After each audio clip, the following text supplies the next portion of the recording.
Bonjour à tous, ici Clément Escoda, maître d'armes à l'AUC Escrime. J'aurai le plaisir de commenter cet après-midi pour Flash Record Escrime. Donc là nous sommes en direct du circuit national M17 de Laon, donc le circuit masculin. Je vais laisser mon collègue commentateur se présenter. Bonjour à tous, je m'appelle Vincent Potier, je suis en formation BPGS pour le club de Soissons. Et du coup je commenterai également cette poule. Donc là, début du tournoi M17. Donc on commence par une phase de poule, une poule de 7.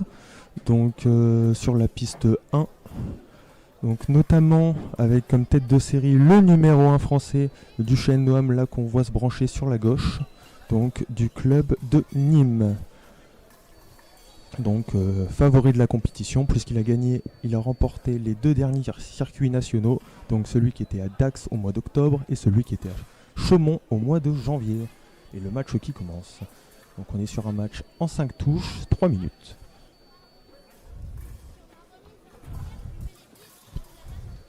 Donc les deux tireurs qui préparent leurs actions.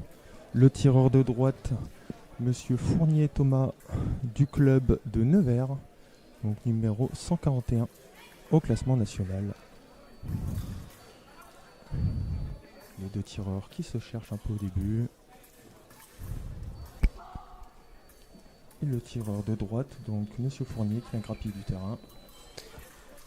Et sur la préparation du tireur de droite, réussit à toucher. Et le score est de 1-0 en faveur du tireur de gauche. Donc Monsieur Duchesne.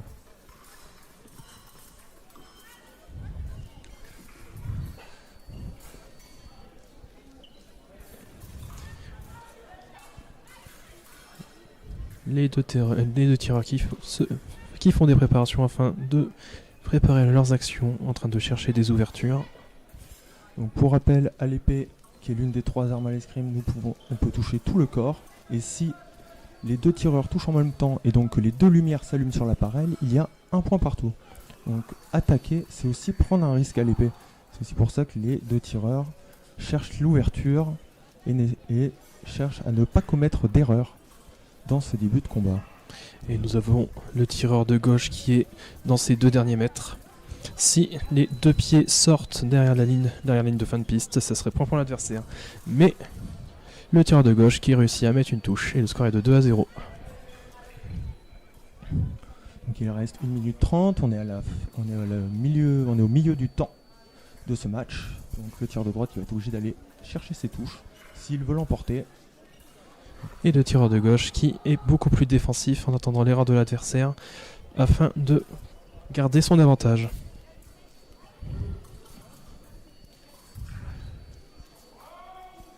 Donc lorsque le tireur met les 2 pieds dans la zone rayée, ça veut dire qu'il est proche de la ligne de fin de piste, c'est la zone d'avertissement de fin de piste.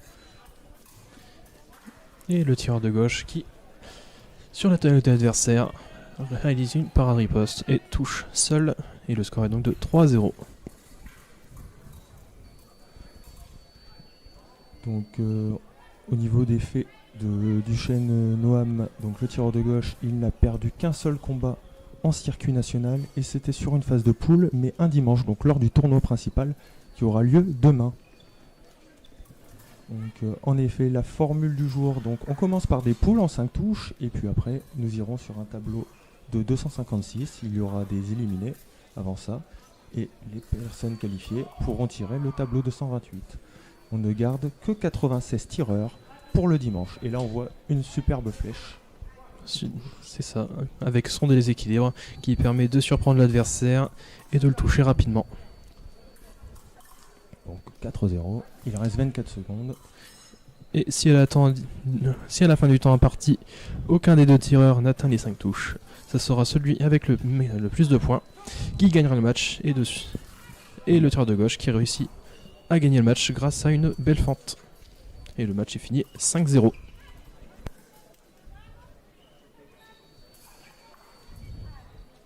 On va enchaîner par le match Camus-Cibro, donc Camus Sacha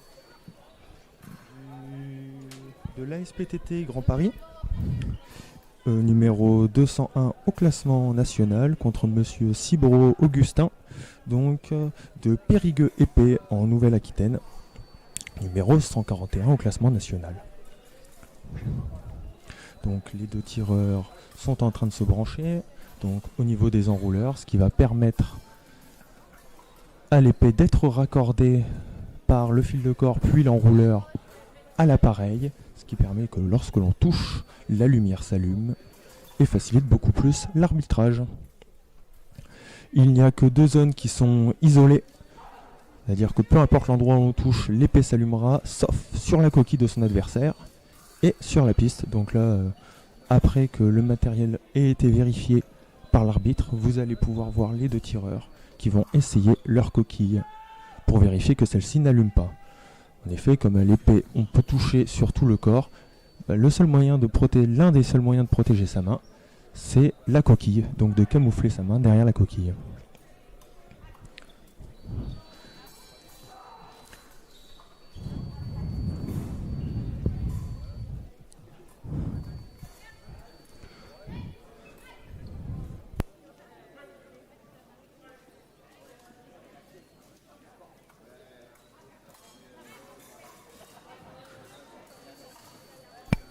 Donc sur le papier, c'est monsieur Ciboreau Augustin qui a un meilleur classement national qui devrait l'emporter. Après, est-ce que cela va se vérifier, c'est autre chose.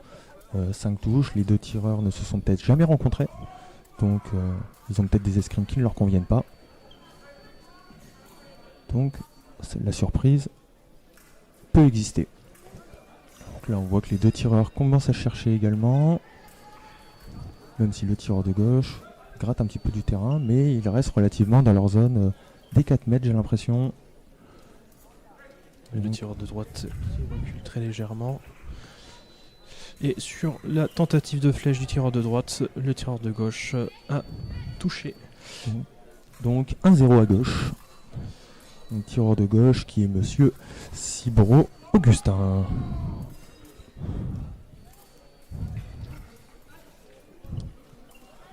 Donc, la petite feinte au pied. Et la contre-attaque. Qui touche. Et du coup le score est de 2-0 en faveur du tireur de gauche. Et l'arbitre qui va donner les commandements afin de relancer le match. Donc là on le voit pas forcément, mais les commandements sont accompagnés de gestes. Donc les 3 commandements au départ sont en garde, êtes-vous prêts et allez. Et comme on voit, les 2 tireurs qui font beaucoup de préparation afin de mettre l'adversaire en défaut,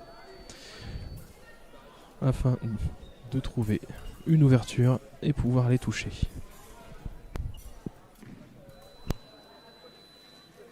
Le tireur de gauche qui marque une nouvelle fois, donc 3-0.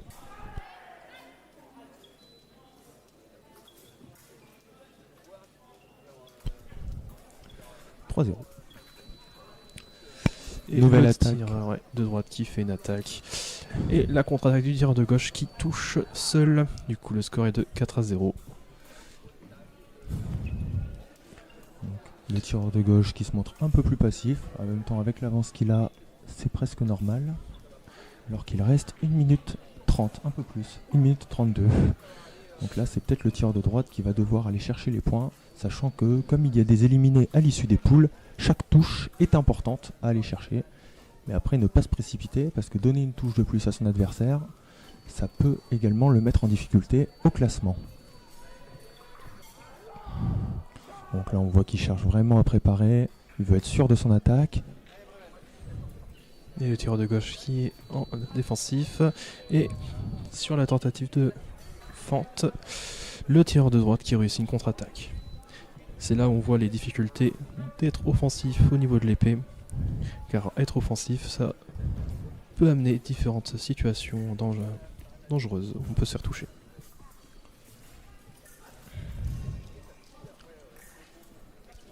En effet, attaquer, c'est prendre un risque à l'épée, et notamment si c'est pas exécuté dans ce qu'on appelle le bon temps d'escrime, c'est-à-dire dans le bon moment.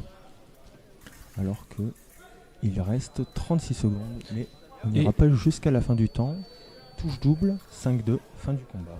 Donc la touche double, les 2 tireurs ont un point.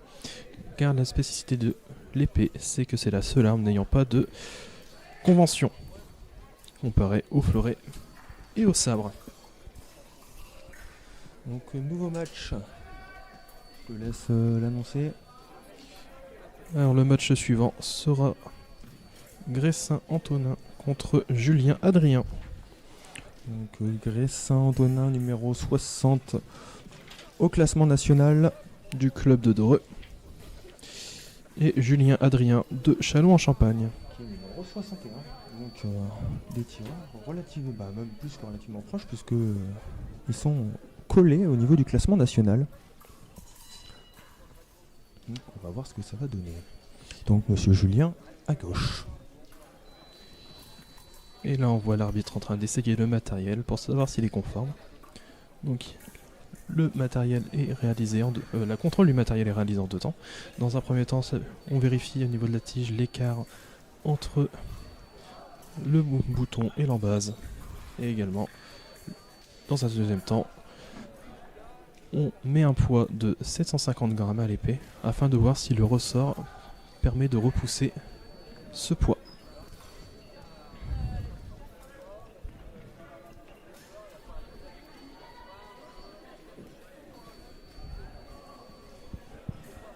Et du coup, l'arbitre qui doit vérifier le matériel des deux tireurs.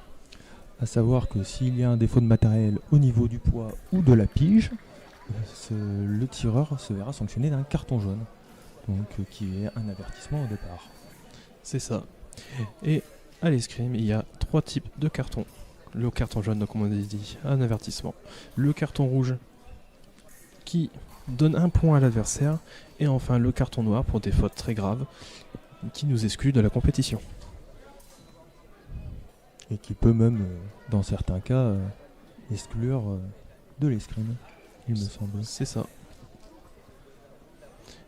Et si on a un carton noir, dans l'exemple, au niveau de la compétition, nous n'avons aucun résultat. Donc, ce qui peut être très dommageable pour le classement national. Alors après, au niveau du classement national, il n'y a pas que les circuits nationaux qui comptent, il y a aussi des épreuves régionales ou des épreuves internationales. Alors les épreuves internationales, il faut se qualifier, mais au niveau des épreuves régionales, c'est ouvert à tous, les épreuves de zone aussi. Donc ça permet de rapporter des points, et c'est ces points, en fonction des places, c'est ces points qui définissent le classement national.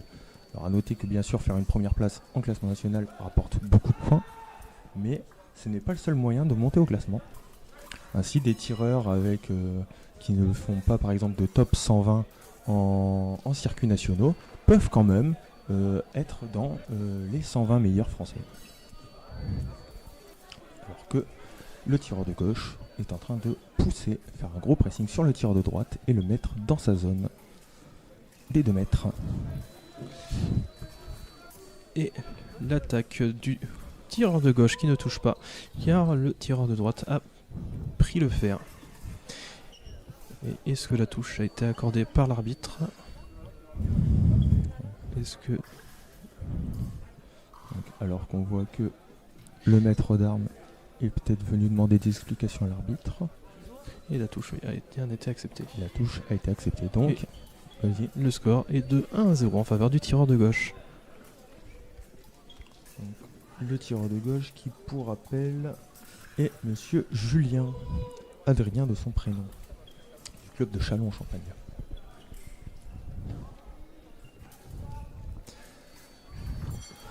Alors, changement de stratégie du côté droit, où il va cette fois-ci chercher à pousser son adversaire, Être lui beaucoup mettre... plus agressif. Alors on voit une belle tentative au pied qui n'est Et pas récompensée. le tireur de gauche qui ne peut plus reculer, ou très peu, car sinon s'il sort les deux pieds, c'est point pour l'adversaire. Et là nous avons les deux tireurs qui ont touché en même temps, ce qui réalise une touche double, donc un point chacun. Donc Monsieur Gressin qui a fait déclencher la contre-attaque de son adversaire pour en tirer parti et faire une prise de fer avant de partir en flèche, donc action qu'on a déjà vue tout à l'heure. Mais malheureusement, touche double pour lui, donc 2 avantages au même côté.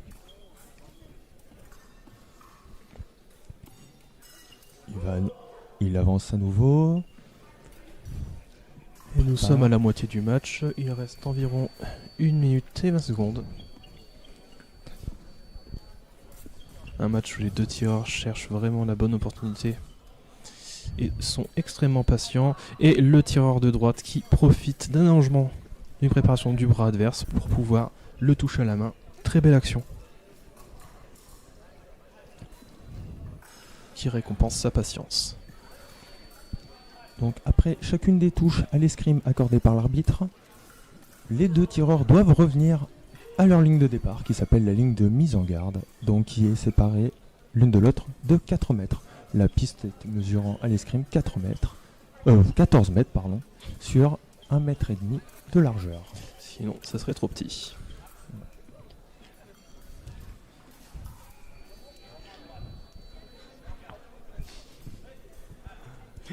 Et nous avons le tireur de gauche qui réussit de toucher et reprend l'avantage. Et le score est de 3-2.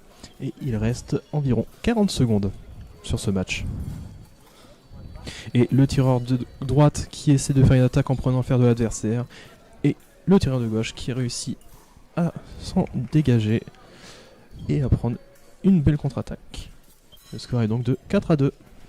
Alors après on remarque que les tireurs tirent relativement proches, puisque les lames se tournent autour l'une et l'autre, sachant que comme à l'épée on peut toucher partout, on va essayer de prioriser les cibles comme la main, le pied, la cuisse. Donc là par exemple la tentative au pied n'a pas touché, mais du coup avoir des lames qui se croisent autour comme ça l'une et l'autre, et ben ça permet surtout à un adversaire comme à l'autre de pouvoir toucher en fente. Et l'arbitre qui a arrêté le match pour le corps à corps, la touche mise après ne sera pas comptabilisée. Et il reste 7 secondes au compteur. En effet, l'escrime est un sport de combat, mais les deux tireurs n'ont pas le droit d'entrer en contact l'un avec l'autre. Et il reste un peu moins de 3 secondes sur ce match. Et le tireur de droite qui réussit à toucher. Et il reste 1 minute et 80 centièmes.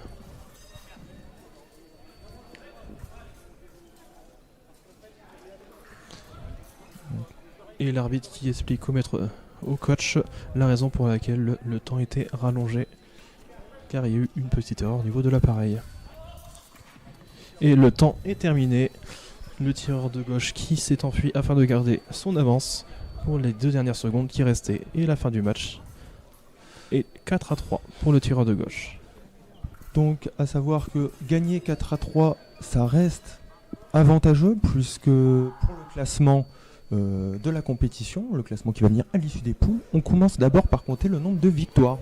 Donc c'est à dire que même avoir un bon indice, donc marquer beaucoup de points et n'en prendre peu, ça ne fait pas tout, puisqu'il faut surtout gagner ses matchs en poule. C'est ça qui va déterminer les éliminés en premier lieu. Et après, si il y a une égalité en termes de nombre de victoires par rapport au nombre de matchs faits, alors on va calculer l'indice, donc le nombre de touches mises par chaque tireur soustrait au nombre de touches reçues. Et là encore, s'il y a une égalité, ça sera le nombre de touches mises qui sera retenu. Déterminant, retenu. Et du coup, pour ce 4e match, nous avons Pourchet Lucas contre Fournier Thomas. Donc c'est premier match pour Monsieur Pourchet du club de Beauvais, mais deuxième match déjà pour Monsieur Fournier qui a perdu son premier match.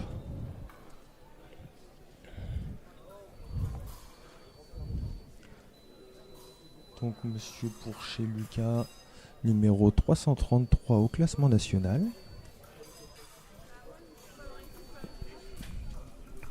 Donc pareil, sur le papier, Monsieur Fournier, donc tireur de gauche, donné vainqueur puisqu'il est numéro 141. Après cela veut rien dire. L'escrime est un sport de combat. D'autres facteurs que le classement national rentrent en jeu. Le mental surtout, à ce niveau de compétition. Mais aussi la technique et le jeu de l'adversaire. C'est ça, l'escrime est un sport complet, nécessitant beaucoup de capacités, que ce soit physique, cognitive ou mentale. Et le match qui commence. Donc on a un tireur à droite grand, mais qui est quand même très fléchi, je trouve, sur ses jambes. Ce qui n'est pas toujours le cas à l'épée. Ce qui permet d'avoir des bons appuis et pouvoir pousser plus facilement au niveau de ses jambes, que ce soit pour les actions offensives ou des actions défensives. Et le tireur de droite qui réalise une flèche et qui surprend le tireur de gauche. Le score est donc 1-0 pour le tireur de droite. Donc, d'où l'importance d'être bien sur ses appuis. Une superbe explosivité sur cette flèche qui a surpris son adversaire du coup. Et il n'a pas pu réagir. Très belle action du joueur de droite qui profite d'un léger temps d'absence de son adversaire.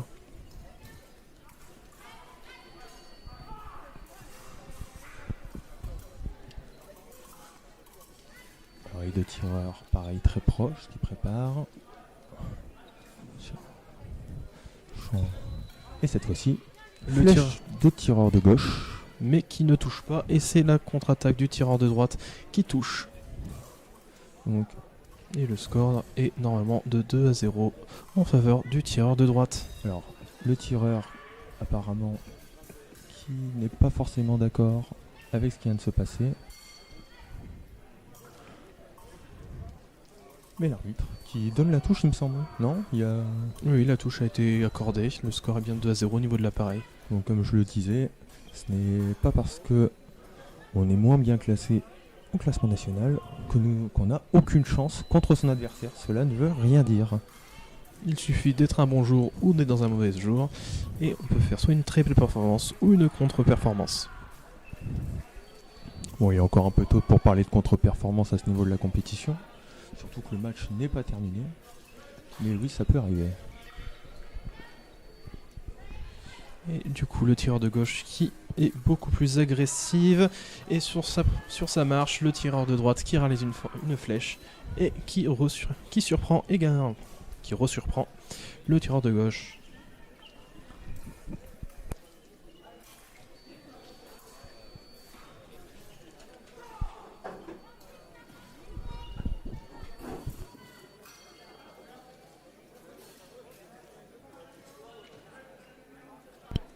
Donc 3-0 alors que le tireur de droite vient de redresser son épée.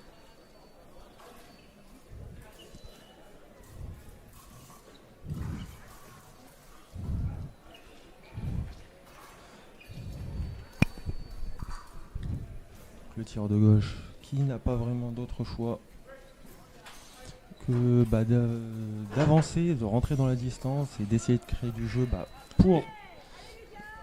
pour essayer de toucher, mais il se met en danger et c'est encore le tireur de droite qui en profite sur une marche de son adversaire pour partir en flèche et le toucher lors de sa marche. Donc la flèche, c'est un déséquilibre vers l'avant, durant lequel la jambe arrière va passer devant la jambe avant. En effet, parmi à la gars, hop, je me suis perdu. Donc à l'escrime, la position de garde, on met le pied. Vas-y, je te laisse commenter la touche. Et du coup, au niveau de la touche, le tireur de gauche qui essaie de faire une fente, de faire un marché fente pour toucher. Mais malheureusement, le tireur de droite qui est très lucide et qui arrive à réaliser sa contre-attaque au niveau de l'avancée. Donc pour vous expliquer, au niveau des avancées, ce sont toutes les surfaces du corps qui se trouvent à l'avant du tronc. Donc soit le bras armé, soit la jambe. Et actuellement, le tireur a touché au niveau de la saignée. Donc comme je disais, au niveau de la position de garde à l'escrime, si je suis droitier, je mettrai mon pied droit devant, mon pied gauche derrière. Et jusqu'en M15, je n'ai pas le droit de croiser les jambes. En M15, j'ai le droit de croiser les jambes, mais avant, dans les catégories d'avant... On n'a pas le droit de croiser les jambes vers l'avant. Voilà. Donc la flèche, c'est une action qu'on ne voit pas dans les catégories en dessous de M15, plus qu'elle est interdite. Du coup, la flèche, l'un des deux déplacements qui existent pour aller toucher son adversaire, en tout cas en attaque.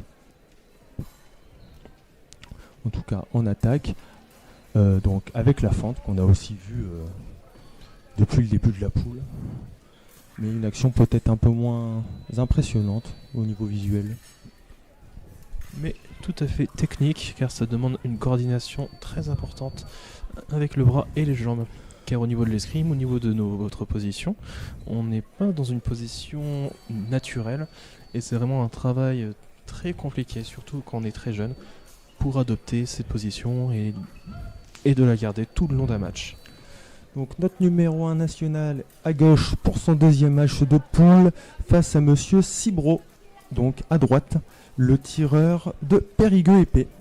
Les deux tireurs ont gagné leur premier match. Donc à voir lequel des deux va poursuivre sa série de victoires. Et là nous voyons les deux tireurs en train de se jauger, de faire des préparations au niveau de l'attaque ou au niveau des défenses, afin de punir une éventuelle faute de son adversaire. Et sur la tentative de fente au niveau du tronc, le tireur de droite réussit sa contre-attaque sur le tir avant en touchant une cible beaucoup plus proche que celle de son adversaire. Le score est donc de 1-0 en faveur du tireur de droite. Donc Monsieur Cibro.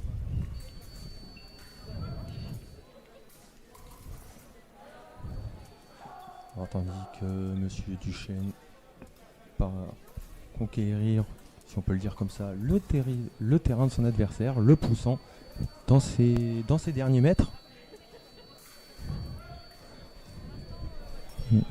Donc, et qui touche avec une flèche, mais qui concède la touche double de 1 pour Monsieur Cibro. Et nous voyons les deux tireurs qui se mettent sur le bord de la piste au niveau latéral. La piste La ligne est de côté. environ de 1m50 au niveau latéral. Et si l'un des deux tireurs met son pied à l'extérieur en entier, l'arbitre devra stopper le match et reculer l'adversaire, enfin la personne qui sort, d'1 mètre. Et là nous avons une touche double. Et le score est donc de 3-2 en faveur du tireur de droite.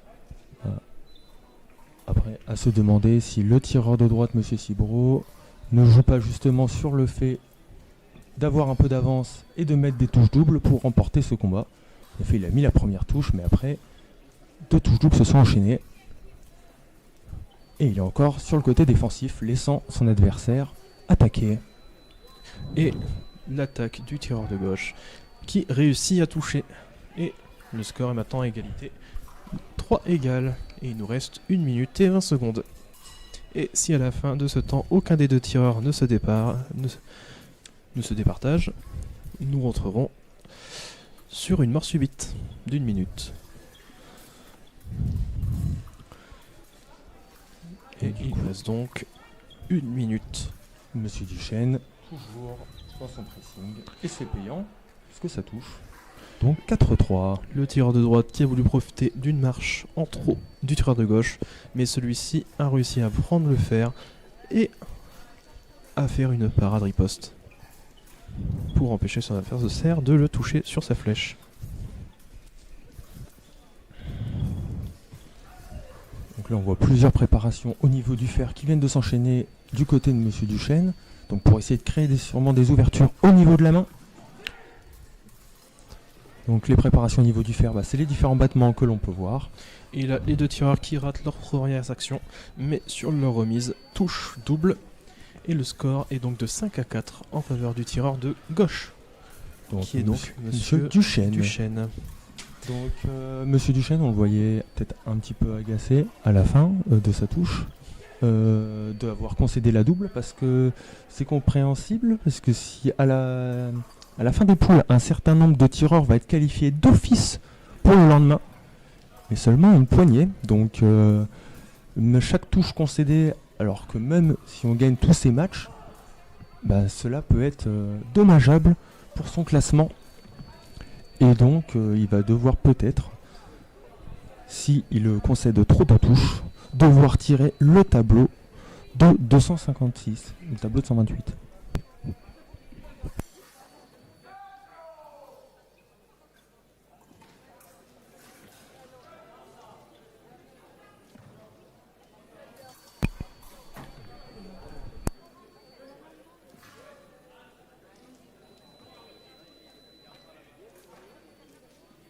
Et nous avons du coup les deux nouveaux tireurs qui sont Monsieur Camus Sacha à droite et Gressin Antonin à gauche.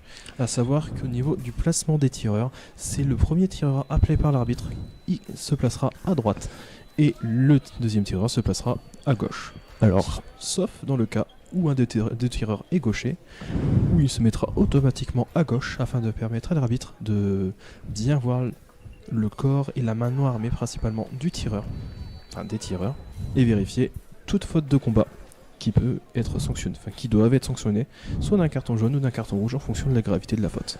Alors là, tu me reprendras peut-être si je me trompe, Vincent, mais j'ai pas vu de tireur gaucher sur cette poule. Non, il n'y a pas de tireur gaucher, donc il y aura forcément le premier qui sera à droite. Donc c'est quand même une chose peut-être assez rare.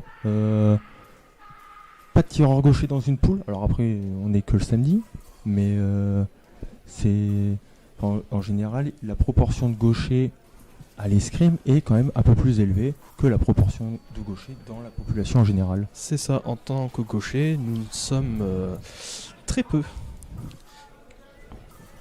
Et il y a très rarement plus d'un gaucher dans les poules. Il peut y en avoir plusieurs en fonction du classement, mais c'est assez rare. Voilà. Et nous avons du coup le tireur de gauche qui réussit à mettre la première touche. Alors et le score est donc de 1-0 en faveur du tireur de gauche. Les tireurs gauchers donc ont quand même sur le papier un avantage, comme les personnes grandes de taille à l'escrime. C'est pour ça qu'à partir d'un certain niveau, on en retrouve beaucoup plus. Je crois même qu'à haut niveau, les chiffres sont quasiment de 50% au niveau senior. Alors ça, j'ai pas les scores, mais c'est vrai qu'en tant que gaucher, on a beaucoup plus d'avantages, car on n'a pas la même position au niveau de la main, ce qui peut perturber même gaucher contre gaucher. Et nous avons bien sûr le tireur de gauche qui vient de remettre une touche. Et le score est donc de 2-0. Bon, après, bien sûr, s'il suffisait d'être grand et gaucher, pour être champion, ça se serait. Le contre-exemple, c'est bien sûr le dernier champion olympique qui n'est pas forcément très grand et qui est droitier. Et la flèche du tireur de droite qui ne touche pas. Et il semblerait que la touche du tireur de gauche ne soit pas comptée car qu'il a tourné le dos à son adversaire. Et voilà, la touche est annulée. Le tireur de gauche a un carton jaune car il a tourné le dos à son adversaire. Découvrant donc notamment la nuque qui n'est pas protégée. C'est ça, la nuque et le derrière de la tête qui sont des zones qui ne sont pas protégées et qui peuvent faire très mal si la pointe passe par là. Disons qu'on a beau être sur un sport de combat qui se pratique en sécurité avec beaucoup de protection, et c'est normal, cela reste des armes. Donc c'est ça. Sans protection, ça peut faire de gros dégâts. Et du coup, la touche du tireur de gauche a été annulée car il a reçu une pénalité, du coup le carton jaune. Si le tireur de droite, par contre, avait touché et que le tireur de gauche avait le carton jaune, la touche aurait été quand même acceptée. Ouais, c'est une règle intéressante à savoir. Donc là, l'arbitre qui a dû sûrement le noter sur sa feuille de match. Afin de montrer si des fois il y a réclamation, si par exemple l'appareil tombe en panne, ou s'il ne le notait pas, on pourrait lui dire qu'il demandait au directeur technique l'annulation du carton. Et bien sûr, si le tireur de gauche refait une nouvelle faute de combat, ce carton jaune se transformera en carton rouge, et ça leur fera un point pour l'adversaire, comparé à d'autres sports. Et le tireur de gauche qui touche son adversaire alors que celui-ci se débattait pour essayer de raccrocher son adversaire. Donc Monsieur Gressin qui mène maintenant 3-0 alors qu'il reste 1 minute et 10 secondes. Et le tireur de gauche qui est beaucoup plus passif car il ne veut pas se mettre en danger et forcer son adversaire à provoquer et du coup se découvrir, que cela soit au niveau de la jambe ou du bras. Et là, le tireur de gauche qui sur la flèche adverse touche son adversaire. Donc c'est plutôt une stratégie payante, le fait de laisser l'autre venir et se découvrir au moment de l'attaque pour l'instant. Et voilà, nous sommes dans la dernière minute et le score est de 4-0 pour le tireur de gauche. Donc si le tireur de droite veut espérer l'emporter, il va falloir qu'il accélère. Après, se précipiter à ce moment du match, ce n'est pas forcément une bonne solution, sachant que son adversaire l'attend. Mais l'adversaire, le tireur de droite, réussit à mettre sa touche. Et le score est donc de 4-1. Il reste 41 secondes.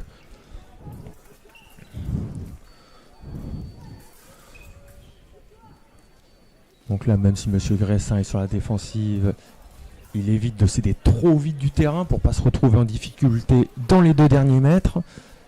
Alors qu'une préparation en petit bonhomme vient d'être tentée par le tireur de droite pour essayer de le déstabiliser.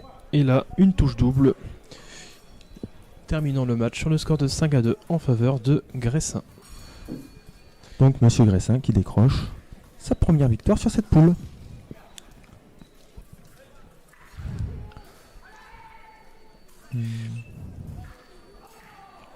Donc là, l'arbitre va sûrement appeler les 2 tireurs suivants.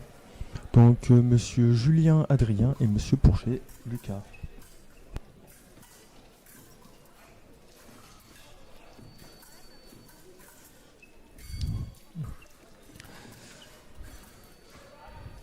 Donc 2 tireurs qui avaient également gagné leur premier match. Donc voilà. Donc, voir pareil s'ils vont continuer leur suite de victoires. Sachant qu'à l'heure actuelle, le seul tireur de la poule à avoir 2 victoires, c'est Monsieur Duchesne, le numéro 1 national. Alors, et Monsieur Julien à gauche. À gauche.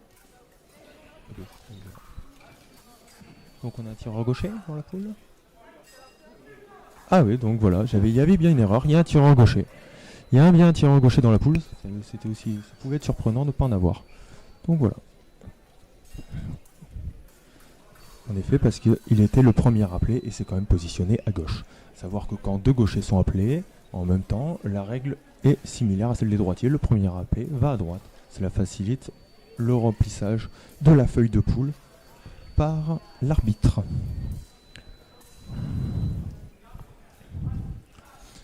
Et nous pouvons voir aussi simultanément les différentes poules qui sont effectuées simultanément. Et au fur et à mesure que les poules seront terminées, elles seront ramenées au directeur technique qui remplira les poules, vérifiera bien toutes les informations, savoir si les arbitres ont bien rempli leurs feuilles.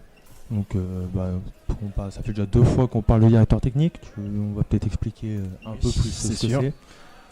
Donc je sais pas si tu veux y aller. Alors le directeur technique, c'est, on va dire, les garants des arbitres. C'est les personnes qui vont s'occuper du bon déroulement de la compétition et qui vont s'occuper de tout ce qui va être poule, les éliminatoires et donner les différentes feuilles aux arbitres. Que ce soit les feuilles de poule et les feuilles d'éliminatoire. Alors qu'on voit un petit problème au niveau des fils de piste peut-être. Non, c'est bon, problème résolu. Bon, pas de problème finalement. Donc le match va pouvoir démarrer. Alors le souci de l'escrime à ce niveau de compétition, au niveau de l'organisation, peut venir au niveau du matériel, parce que c'est du matériel électrique, et qui dit matériel électrique dit panne parfois. Donc même si le matériel est bien sûr testé avant le début de la compétition, ça peut arriver. Ça peut arriver, un fil coupé, une prise arrachée. Alors que le match commence. Les 2 tireurs dans les 4 mètres, donc la zone entre les 2 lignes de mise en garde. Et le tireur de droite qui fait son action offensive, mais le bras allongé du tireur de droite fait obtenir une touche double.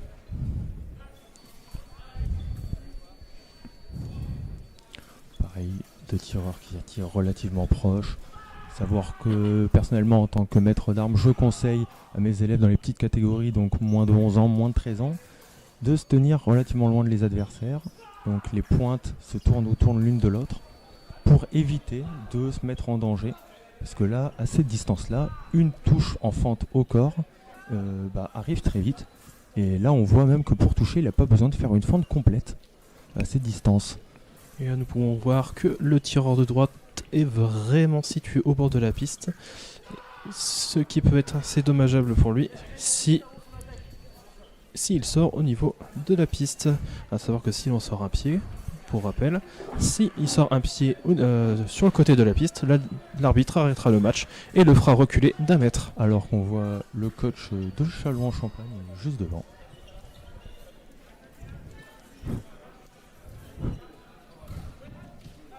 Donc voilà.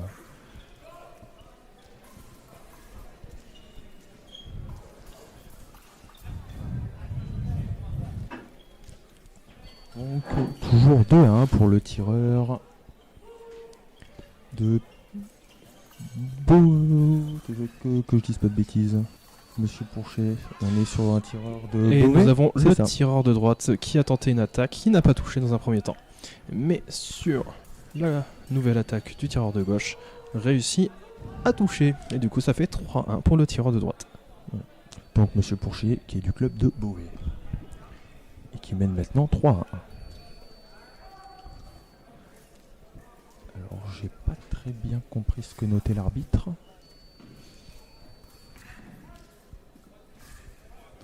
Peut-être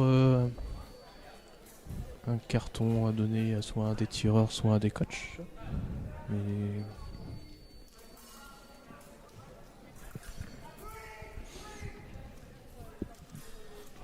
Alors, on va attendre de voir ce qui se passe. Je comprends pas trop. bon, en attendant, qu'est-ce que tu penses des différents matchs qu'on a vus pour le moment? Et des matchs qui peuvent se montrer parfois assez serrés. On a quand même eu un 4-3 qui s'est terminé autant. Et puis parfois des gros écarts quand même. Comme on voit, on a eu 2-5-0 depuis le début. Donc 5-0 à ce niveau de la compétition, ça fait mal pour le classement. Ça fait mal pour le classement où ça peut mettre très bien justement le vainqueur. Après, est-ce que c'est vraiment surprenant quand on a le numéro 1 national dans la poule et des personnes avec un classement beaucoup plus bas de voir des écarts aussi grands au niveau des scores? Non, pas vraiment. Là, le tireur. Et le tireur de droite qui est sorti latéral, qui a fait une sortie latérale de la piste. L'arbitre a reculé, l'a fait reculer d'1 mètre. Et il peut redémarrer le match. Donc il est quand même pas loin de la sortie de piste. Ça aurait pu lui faire une touche pour l'adversaire s'il était un peu plus en arrière. Et sur la tentative de flèche du tireur de gauche, le tireur de droite qui réussit à toucher. Et le score est donc de 4-1 en faveur du tireur de droite.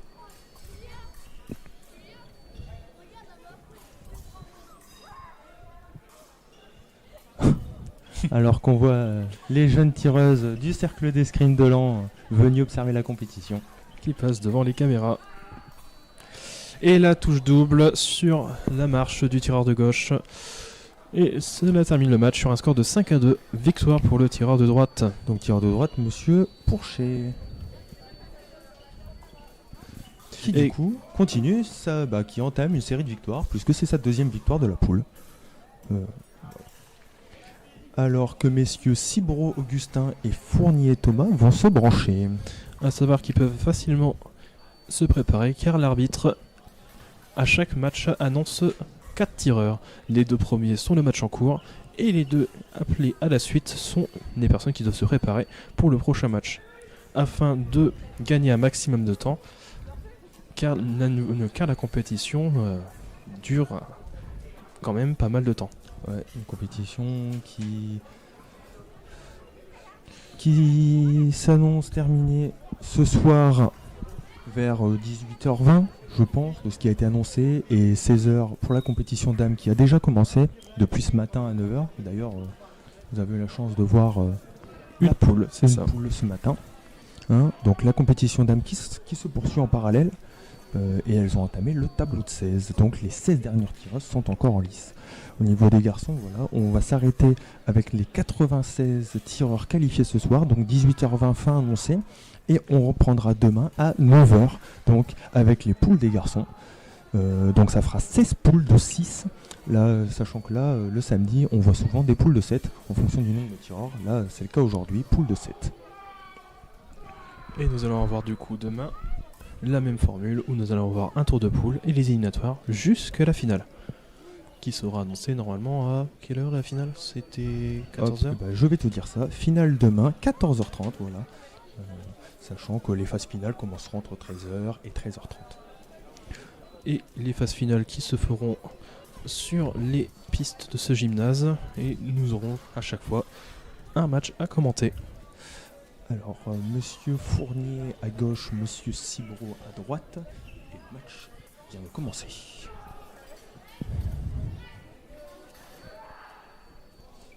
Pour l'instant, on est en... Donc. Alors que ça se cherchait un peu, et le tireur de droite qui a réussi à raccrocher sur la minimum 3e remise, mais qui a réussi à toucher tout seul. Du coup, point pour le tireur de droite. Donc, bonne entame du match, surtout qu'il essaye de laisser l'adversaire attaquer pour en tirer parti, comme c'est le cas ici.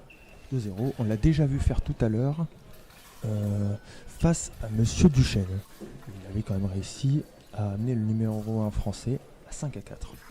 Ce qui n'est pas mal du tout. On va pas se mentir. Pour un tireur, Monsieur Duchesne, qui, on le rappelle, n'a perdu qu'un seul match en poule en circuit national. Même pas de match en 15 touches. Et là, nous avons le tireur de droite qui a fait une action offensive sur la marche et le tireur de gauche qui a tenté de faire une action en petit bonhomme, ce qui veut dire fléchir sur ses jambes pour surprendre son adversaire et changer totalement les cibles. Et du coup, le score est de 3-0 pour le tireur de droite. Et nous avons vu également le tireur de gauche de demander à l'arbitre de bien vouloir tester si son épée fonctionnait. Convenablement. Alors là, c'est... Malheureusement, mentalement, pour le tireur de gauche, je pense que ça commence à se compliquer. Il enchaîne 2 défaites. Il est mené 3-0. J'espère pour lui qu'il va pouvoir se ressaisir.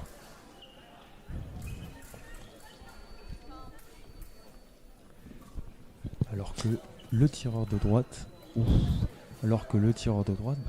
cette fois-ci, se voulait un peu plus conquérant.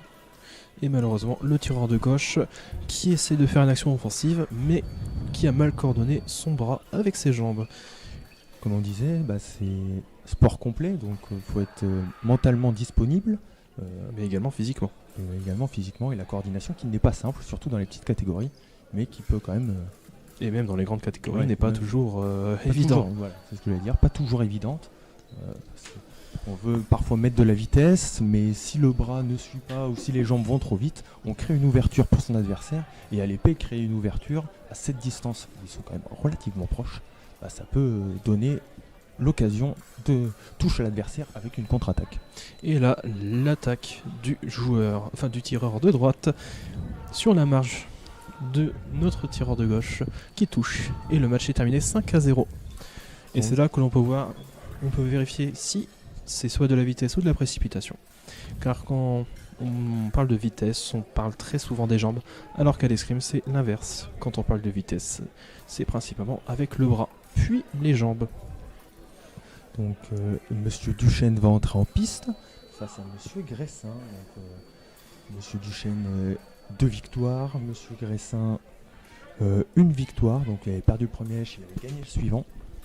Donc Monsieur Gressin va-t-il entamer une série de victoires? Mais bon, on l'a dit, Monsieur Duchesne quand même favori de la poule et même favori de la compétition. Donc ça s'annonce compliqué à aborder comme match. D'ailleurs, mentalement, toi tu réagirais comment si tu avais le numéro 1 français dans ta poule, dans ta catégorie? Je sais pas, ça serait assez compliqué. Ouais. Parce que c'est un match où on peut s'imaginer très difficilement gagnant, mais c'est aussi quelque chose de très important à l'escrime où chaque match peut être gagné, même si c'est pas forcément très simple. Il suffit d'être dans un bon jour et que le favori soit dans un mauvais jour et nous pouvons gagner notre match. Exactement. Donc tout n'est pas joué, loin de là. On a déjà vu notre favori mener dans cette poule déjà, même s'il a réussi à rattraper son retard et à remporter le match. Donc là, Monsieur Duchesne avec le masque bleu-blanc-rouge, symbole de l'équipe de France, qui est dans son fond de piste. Attendant une faute du tireur de gauche, pardon. Et la flèche du tireur de droite ne touchant pas, mais qui réussit à raccrocher. Oui, la flèche n'a pas touché, mais c'est une remise qui a touché juste après. D'accord, ok. J'ai eu pas eu le temps de finir ma phrase, c'est pour ça. Ok. Pardon. Je suis trop pressé. Alors. Et nous voyons les deux tireurs travailler au niveau des jambes, essayer de casser la distance ou de l'allonger pour forcer l'adversaire à se mettre dans une mauvaise posture.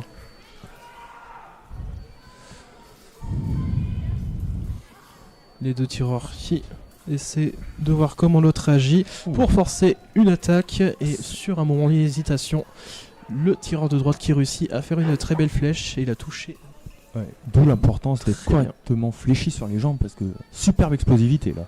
C'est ça, impressionnant. Qui laisse le tireur de gauche de marbre. Ah oui, non mais complètement. Très très explosif. Après, l'escrime, bah là on est sur le début de la compétition. La compétition pour lui, normalement pour Monsieur Duchesne, va se continuer demain. Puisqu'il est favori. Donc ça veut dire poule aujourd'hui, même si très bon en poule, hypothétiquement il se qualifie directement pour demain. Poule demain, tableau 64, tableau de 32, tableau de 16. Quart, demi, finale, c'est long. C'est long. Et là, pour revenir sur le touche d'avant, où le tireur de gauche a essayé de mettre beaucoup plus de jeu, forçant son adversaire à la faute, et qui réussit de toucher 2 fois de suite. Ça a l'air de payer du coup cette stratégie. C'est ça, être beaucoup plus proactif et ne pas attendre son adversaire. C'est lui maintenant qui dicte le jeu depuis 2 touches. Et voilà, le tireur de gauche qui provoque l'attaque de son adversaire et réalise une belle parade riposte. Et pourtant, grosse fente du tireur de droite. Il est tombé, très bonne détente. mais il est tombé dans le piège de Gressin. 3-2, à nouveau mené du coup Monsieur Duchesne. Il va falloir qu'il redicte son jeu pour reprendre l'avantage. Et là, nous avons le tireur de gauche qui est beaucoup plus passif, car il a l'avantage. C'est là, il a tenté une attaque composée, donc en plusieurs temps, malheureusement peut-être un peu large au niveau de la main. Donc, afin de faire tomber l'adversaire dans sa feinte. du coup, voilà. Alors là, c'était un peu osé peut-être comme mouvement.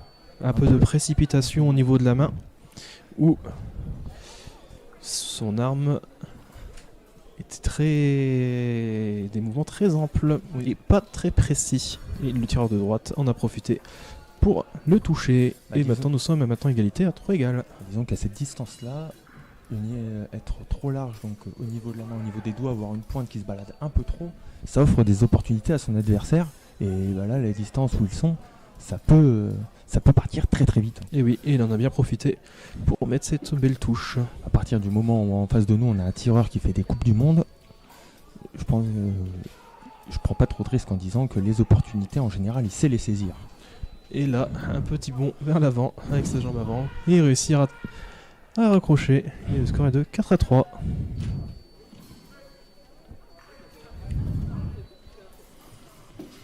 Gros marché fente, grosse touche, très explosif. 5-3. Fin du match, victoire, Monsieur Duchesne. Donc 3 victoires. Et deuxième défaite pour Monsieur Gressin. Donc là, on va avoir Monsieur Julien Adrien face à Monsieur Camus Sacha. Donc Julien Adrien, il me semble que c'est notre gaucher.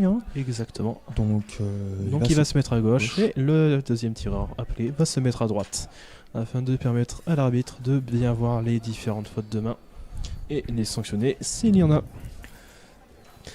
Même si c'est pas forcément très facile en termes d'arbitrage, car il y a beaucoup de choses à vérifier, beaucoup de choses à regarder en même temps avec un sport qui peut, un sport où des actions peuvent être très rapides et qui demande une concentration très importante.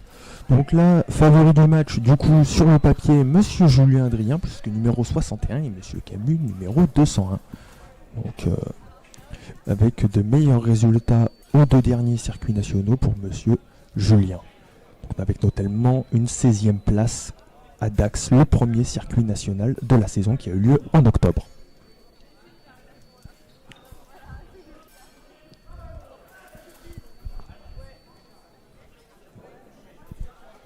Et le match qui va commencer.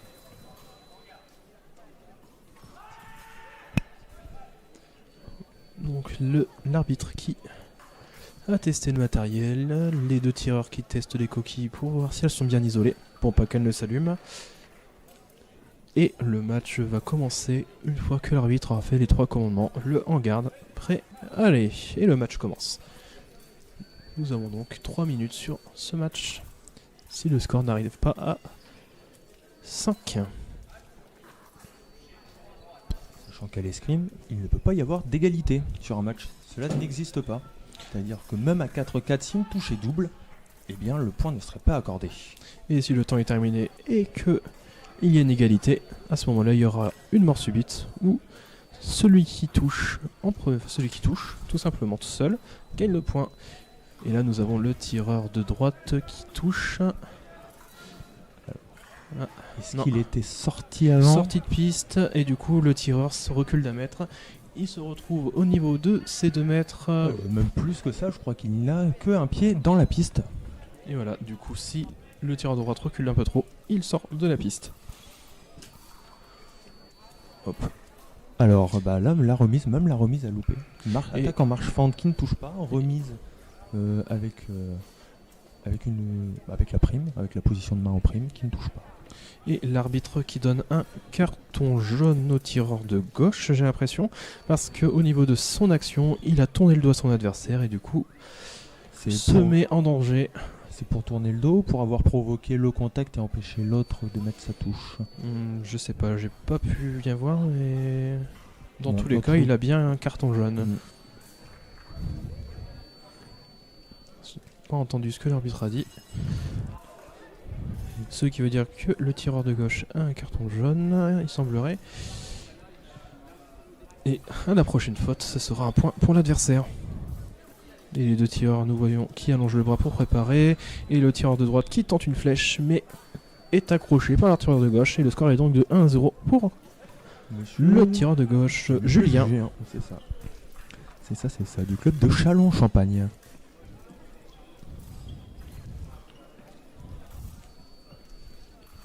Et comparé à d'autres armes, l'épée est beaucoup plus lente dans le principe, parce que vu qu'il n'y a pas de convention et que une erreur permet d'avoir une touche, les 2 adversaires réalisent énormément de préparation afin de mettre son adversaire dans une situation délicate où il ne peut pas se défendre.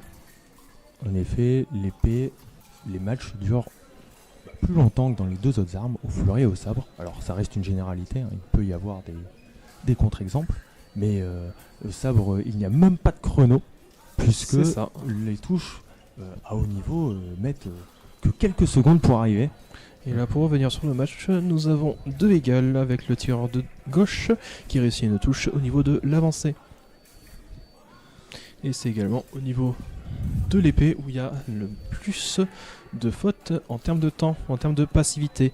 Et la très belle contre-attaque sur la flèche du tireur de droite et le tireur de gauche qui mène 3-2. Donc au niveau de la passivité, si aucune touche n'est faite lors d'1 minute, un carton jaune spécial est donné aux 2 tireurs. Qui n'est pas cumulable avec les cartons jaunes, par exemple pour le matériel ou Pour les fautes de combat. c'est ça. Donc c'est un carton jaune qu'on appelle P pour passivité. Et la touche double, 4-3.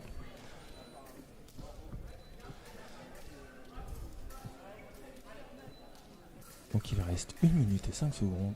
Une touche à mettre pour Monsieur Julien. Et 2 touches pour son adversaire. Donc Monsieur Julien qui a réussi une très belle action au niveau de la main, au niveau de l'avancée, et du coup gagne ce match 5-3. Et je crois que c'est un contre-arrêt. Il a fait déclencher la contre-attaque de son adversaire Pour refaire une contre-attaque par-dessus. Voilà, il était par-dessous plutôt. Oui, par-dessous. Donc très belle touche. Très très belle touche.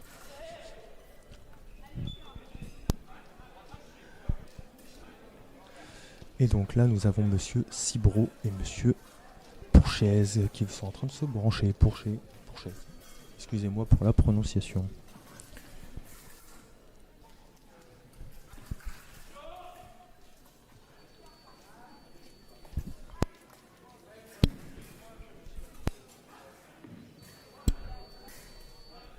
Alors l'arbitre qui remet à 0 les scores, alors que les tireurs vont se brancher au niveau de leurs enrouleurs.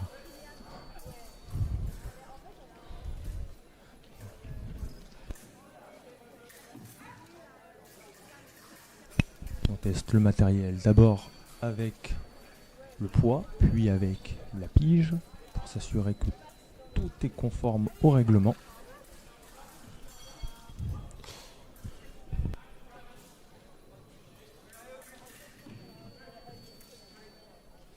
Et nous sommes déjà à la moitié de la poule de cette compétition nationale. Une compétition très importante pour les tireurs, car elle influencera énormément au niveau de leur classement national. Oui, même si, comme on le disait tout à l'heure, ce n'est pas le seul moyen de gagner des points, mais c'est l'un des principaux quand même avec les circuits régionaux et européens. Mais pour se qualifier au circuit européen, il faut déjà avoir un bon classement au niveau français et des bons résultats sur les circuits nationaux.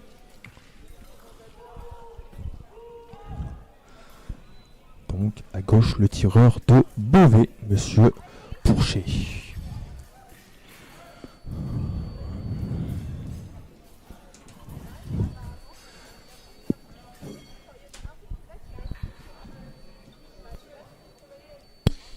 Et nous avons une flèche qui touche au niveau de l'avancée, au niveau du bras, directement, et ça fera 1-1-0 pour le tireur de Beauvais.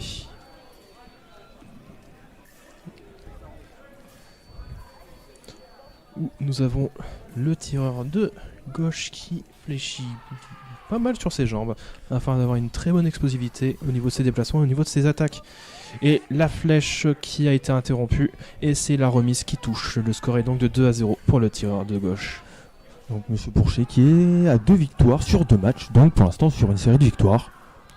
Tandis que son adversaire, donc Monsieur Cibro, a aussi 2 victoires, mais a fait une défaite. Donc défaite après à noter contre le numéro 1 français, le favori de la poule, la tête de série, Monsieur Duchesne. Mais là, qui est dans une mauvaise passe avec 3-0 pour le tireur de Beauvais. Donc après je le trouve un peu passif. Tout à l'heure je trouvais qu'il mettait un peu plus de rythme peut-être. Peut-être une escrime qui ne lui convient pas et il n'arrive pas à trouver de solution.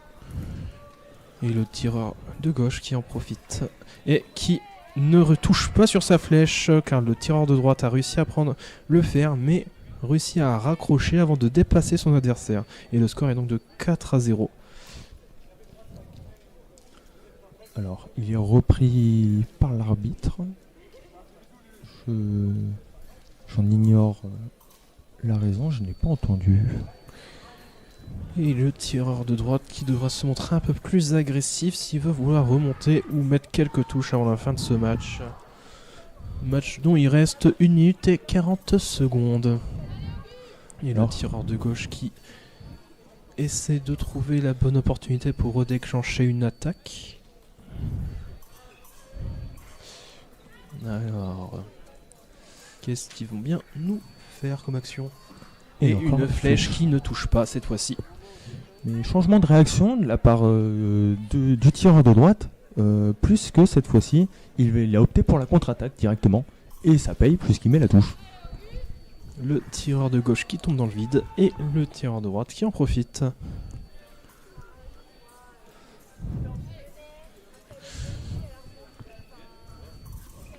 Les deux tireurs qui se relâche. Ouais, après, il a le temps, lui, il mène 2-3 touches.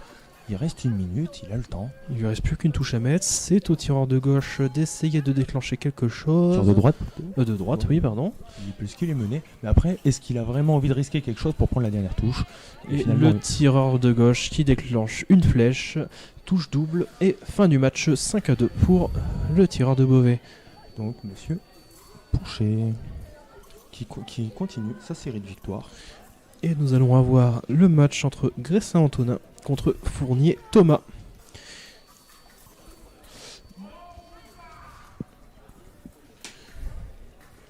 Et au niveau des matchs actuellement, les deux tireurs ont combien de victoires? On est sur lequel? Monsieur Gressin contre Monsieur Fournier? Monsieur Fournier pour l'instant qui est sur malheureusement pour lui sa série de défaites. 3 défaites d'affilée. Donc là il va falloir se remettre psychologiquement dans la compétition. Et Monsieur Gressin qui sur ces 3 matchs a fait une seule victoire. Donc au niveau des dernières poules qu'il a fait le samedi, Monsieur Fournier-Thomas avait fait 2 victoires et 4 défaites à Chaumont et la même chose, 2 victoires et 4 défaites à Dax. Donc peut-être la première victoire.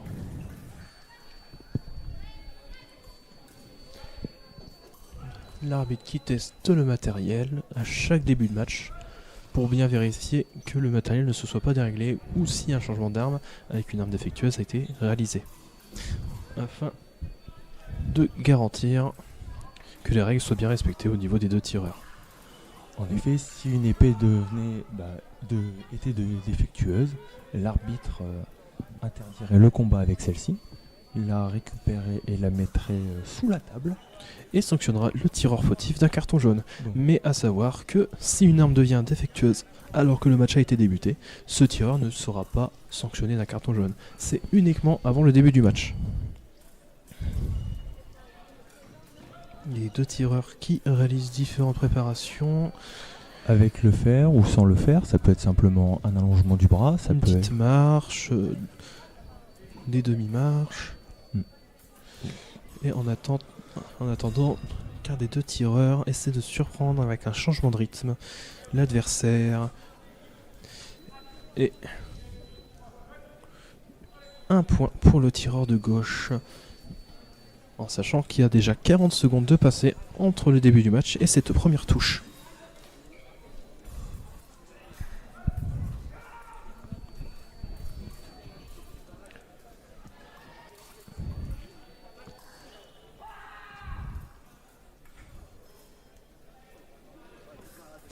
Les deux tireurs qui sont assez passifs.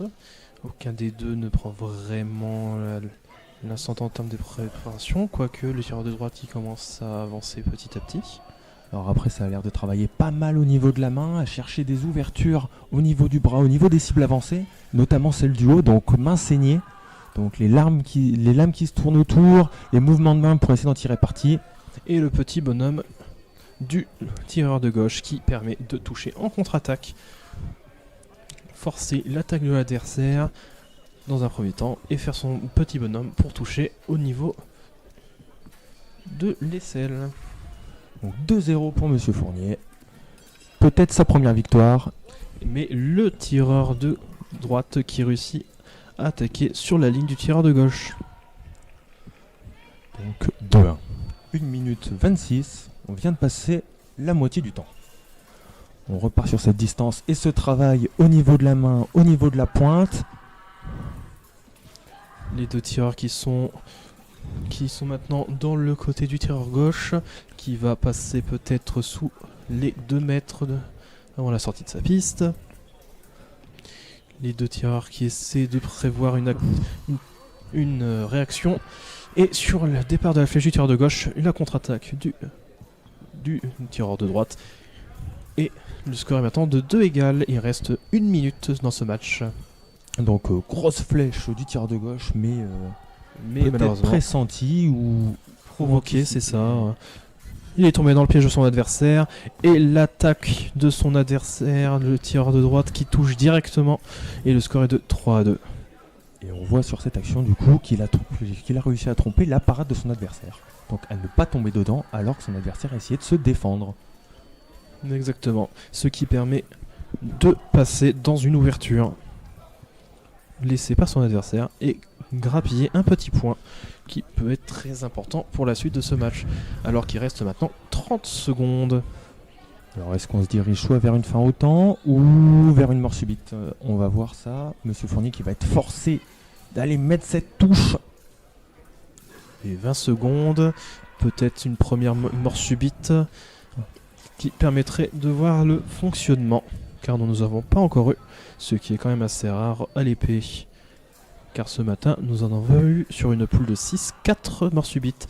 Et la touche du tireur de droite maintenant, qui amène le score à 4-2. Alors qu'il reste 5 secondes. Ce qui veut dire qu'il est très compliqué pour le tireur de gauche de remonter, car il doit courir sur son adversaire. Et est-ce qu'il peut remonter d'une touche? Eh ben non, le tireur de droite qui fait une parade riposte sur la flèche, terminant le match ainsi 5-2. Alors en sachant que ton adversaire t'attend et qu'il est très bon en défense, dans cette cas de figure-là, est-ce que toi tu l'aurais tenté d'aller chercher cette touche à 4-2 ou tu te dis que c'est encore une touche qui peut te faire perdre des places au classement? Je l'aurais tenté honnêtement parce que Si on la touche très rapidement, on peut tenter de remettre la deuxième. Si on veut gagner le match, c'est la stratégie, je pense, à adopter. Après, une victoire, il en aurait bien eu besoin, c'est vrai. Parce que tous les tueurs ont besoin d'une victoire, en sachant que c'est déjà arrivé qu'un match soit remonté à quelques secondes de la fin. Tout est jouable tant que l'appareil n'est pas à 0 ou que l'adversaire n'est pas à 5 touches. Même si ça peut être rare, c'est une situation qui peut arriver. Alors du coup 5-2, victoire de monsieur de monsieur Gressin. Il me semble que c'était ça. Et du coup nous avons maintenant... Alors nous avons Duchesne Noam qui sera à droite contre Julien Adrien, notre gaucher, qui sera à gauche du coup. Donc on le rappelle, Duchesne Noam, numéro 1 national, et sur une série de 3 victoires. Ce que l'on peut aussi noter, j'ai l'impression que le tireur de droite a une poignée orthopédique alors que le gaucher a une poignée droite de style différent, où le tireur de gauche va en profiter pour avoir avec sa poignée droite plus de distance, alors que le tireur de gauche plus de précision autour de la coquille, et permettre des mouvements que l'on ne peut pas faire plus difficilement qu'une poignée droite.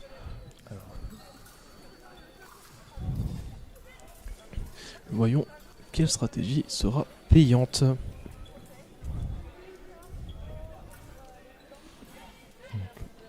Deux tireurs, comme on le voit souvent, qui se cherchent au début du match. Ils vont essayer de provoquer les ouvertures. Et ensuite s'engouffrer et essayer de toucher sans tomber dans un piège réalisé par l'adversaire. C'est un peu la complexité à l'épée, hein. C'est-à-dire de faire des provocations assez grandes. Et la touche au pied, la tentative du tireur de gauche de toucher au pied, l'appareil de riposte du tireur de droite qui touche également au pied. Et le score est donc de 1-0, très belle touche honnêtement. Donc comme je disais, la difficulté à l'épée, c'est les provocations, les invitations. Faut pas que ça soit trop grand parce que sinon notre adversaire en profite et nous touche. Mais si c'est trop petit, il a pas envie d'y aller parce qu'il sent le piège. Donc... Et la flèche du tireur de droite qui touche mais malheureusement son adversaire également. Le score est donc de 2-1. Nous avons déjà passé la première minute. C'est extrêmement rapide en termes de temps. Le temps passe très rapidement. Dans les tireurs qui se cherchent, qui ne veulent pas aller trop vite pour ne pas se faire prendre. Mais ils essaient d'exploiter la piste.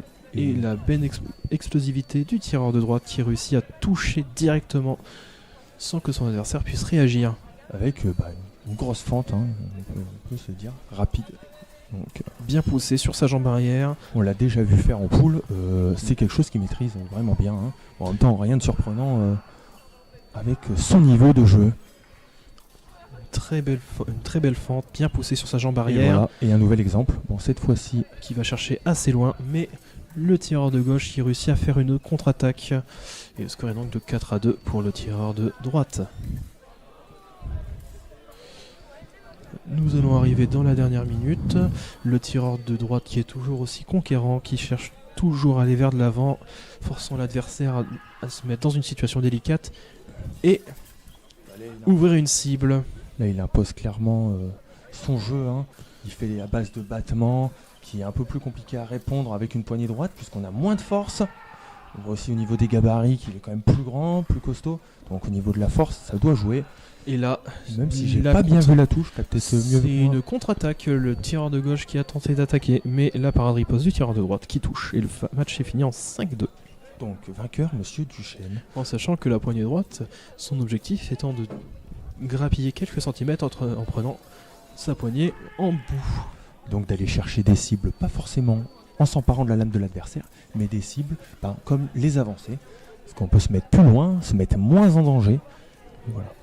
Après, bien sûr, cela reste des généralités. Ou également punir une attaque mal réalisée son adversaire, car le tireur ayant la poignée droite peut plus facilement toucher en premier, en sachant qu'il a plus de distance avec son arme. C'est pour ça que nous avons vu le tireur de droite bien essayer de s'emparer de la lame de son adversaire pour l'empêcher de toucher avant que lui-même ne touche. Donc maintenant en piste, Monsieur Pourchet Lucas contre Monsieur Camus Sacha. Et nous allons bientôt arriver après ce match aux 2 tiers de la poule. Donc voilà, quand la poule se terminera, les tireurs devront aller signer leur feuille de match, donc leur feuille de poule, pour Vérifier avec l'arbitre et vérifier si l'arbitre a bien mis les bons scores, que ce soit le nombre de victoires, vérifier chaque match, savoir si tout correspond avec ce qui a été fait par le tireur, que ce soit du coup le nombre de touches qu'il a mises, le nombre de victoires et également le nombre de touches qu'il a pris. Car ces informations seront données au directeur technique qui remplira les différentes poules. Et si une erreur est en notre défaveur, cela peut nous faire baisser dans le classement. Et dans certains cas, si une erreur arrive, peut nous faire sortir de la compétition, alors que l'on aurait pu rester si on avait bien vérifié sa feuille de poule. Ça a dû déjà arriver et je Très prends pas largement. prends pas de risque en disant que je connais même un tireur à qui c'est arrivé. Donc voilà. Ah non, pas moi. Enfin peut-être que ça m'est pas arrivé. Bon. Non, pas moi. Mais je ne donnerai pas de nom.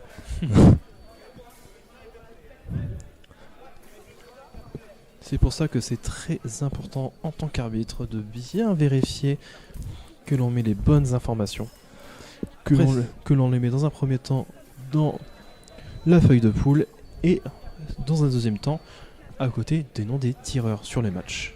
Après, c'est aussi de la responsabilité du tireur parce que s'il signe, ça veut dire qu'il est d'accord avec ce qu'il a marqué. Donc s'il n'a pas vérifié, S'il n'a pas signé aussi également, s'il est parti sans signer, dans un sens, ils sont toujours tort.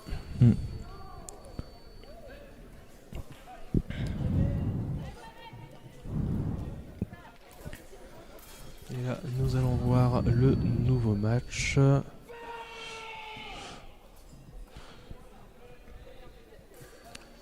Donc le salut qu'on vient de voir en 3 temps. Donc pointe vers le ciel, devant le nez, Menton. devant le menton, devant le Plus menton, le menton. le nez, Non, c'est plus le menton. menton, et la pointe vers le sol. Donc salut en 3 temps Représentant dans un premier temps le ciel, la vie et la terre. et la terre. Oui.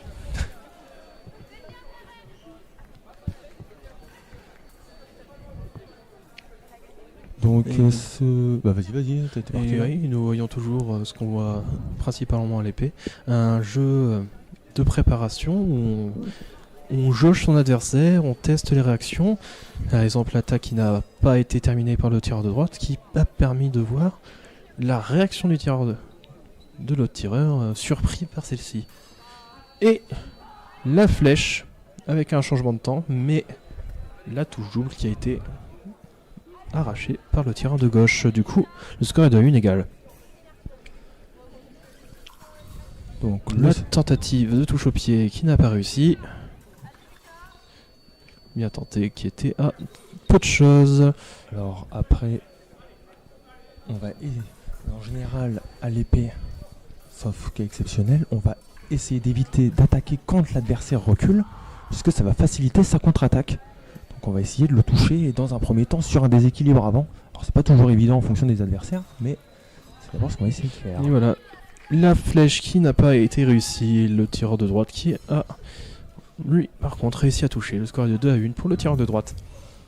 Et c'est très important de bien travailler au niveau de sa distance, au niveau des différentes distances de fente, de marché-fente, pour bien permettre de toucher sans se mettre en danger. Nous avons vu bien sûr plusieurs marches ou la belle flèche. Directement sur l'avancée, son adversaire n'a pas vu venir. Et du coup, le score est de 2 égales. Alors que nous arrivons sur la moitié du match. C'est ça, il reste 1 minute et 30 secondes maintenant. Avec un score toujours de 2 égales. Et sur l'attaque du tireur de gauche, le tireur de droite réussit à l'accrocher en dessous de la main. Très bien réalisé, une très belle précision sur des mouvements légèrement trop amples du tireur de gauche qui a laissé ouvrir cette cible.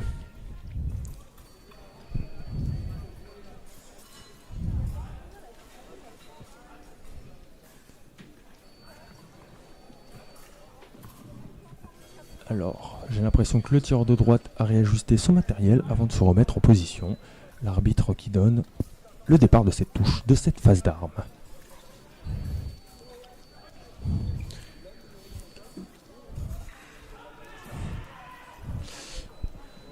Et le tireur de droite qui a réussi à toucher, même si nous n'avons pas vu. Voilà. Car nous avons le maître d'armes et le président du club de l'an qui se trouve devant la caméra. Exactement. On leur passe le coucou. Et le score est donc de 4-2. Et sur la flèche, la contre-attaque qui touche du tireur de gauche. Le score est donc de 4-3 et il reste 1 minute et 4 secondes. Un match assez tendu entre les deux tireurs. Et sur la tentative de touche au pied, le tireur de droite de Beauvais qui touche directement à la saignée. Et le match se termine donc sur le score de 5-3 en faveur du tireur de droite. Donc Monsieur Camus qui enchaîne sa 4e défaite lui aussi. Alors que Monsieur Pourchet continue sur sa série de victoires et 4 victoires. 4 victoires sur les 6 matchs qu'il aura à faire. Et nous allons du coup commencer le dernier tiers de cette poule avec un match entre Gressin-Autonin et Cibro-Augustin.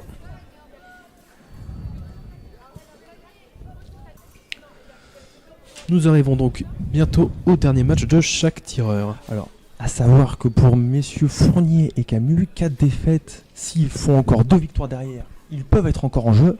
Mais si une 5e défaite venait à arriver, ça serait très compliqué et ça se jouerait principalement avec l'indice.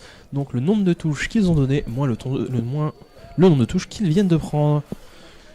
C'est pour ça que sur ce match, plus que sur les autres, chaque touche est très très importante afin de monter dans le classement et pouvoir poursuivre la compétition. Alors après, messieurs Gressin et Cibro, ils sont tous les deux à 2 victoires pour 2 défaites. Donc ils sont encore dans la compétition. Mais il peut arriver aussi que, en ayant 2 victoires, que l'on soit toujours éliminé. Cela dépend principalement de la performance des autres tireurs sur les autres poules. Mais malheureusement, on ne peut pas avoir le visu sur chaque match, du coup il faut compter sur soi-même principalement. Alors, tandis qu'on voit Monsieur Duchesne à la caméra, donc juste à droite, qui est avec son coach.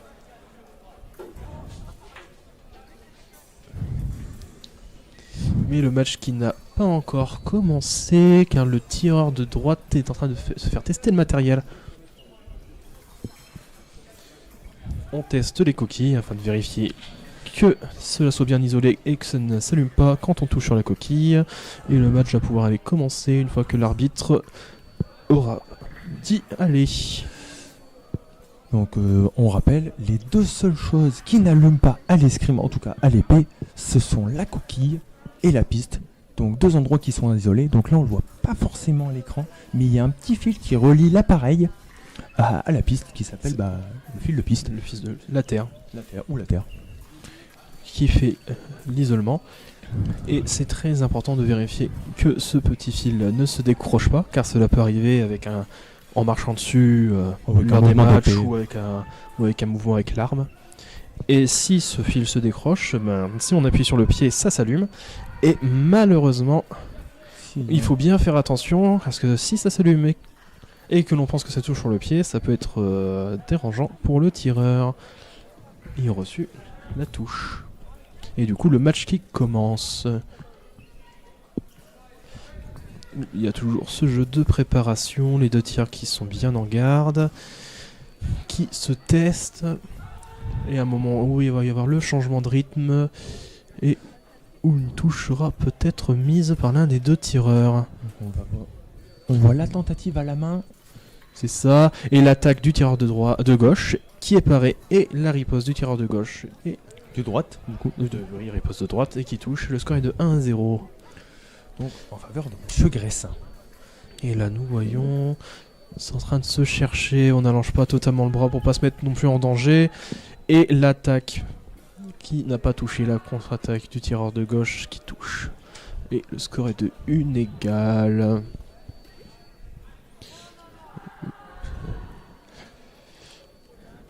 Alors que pareil, on voit le tireur Le tireur, voilà, mais nous voyons toujours le match de notre côté. Donc Julien qui se prépare pour son prochain match, qui Et tire juste la après. flèche du tireur de droite qui ne touche pas et le tireur de gauche qui réussit à raccrocher avant le dépassement. Et le score est donc de 2-1 pour le tireur de gauche.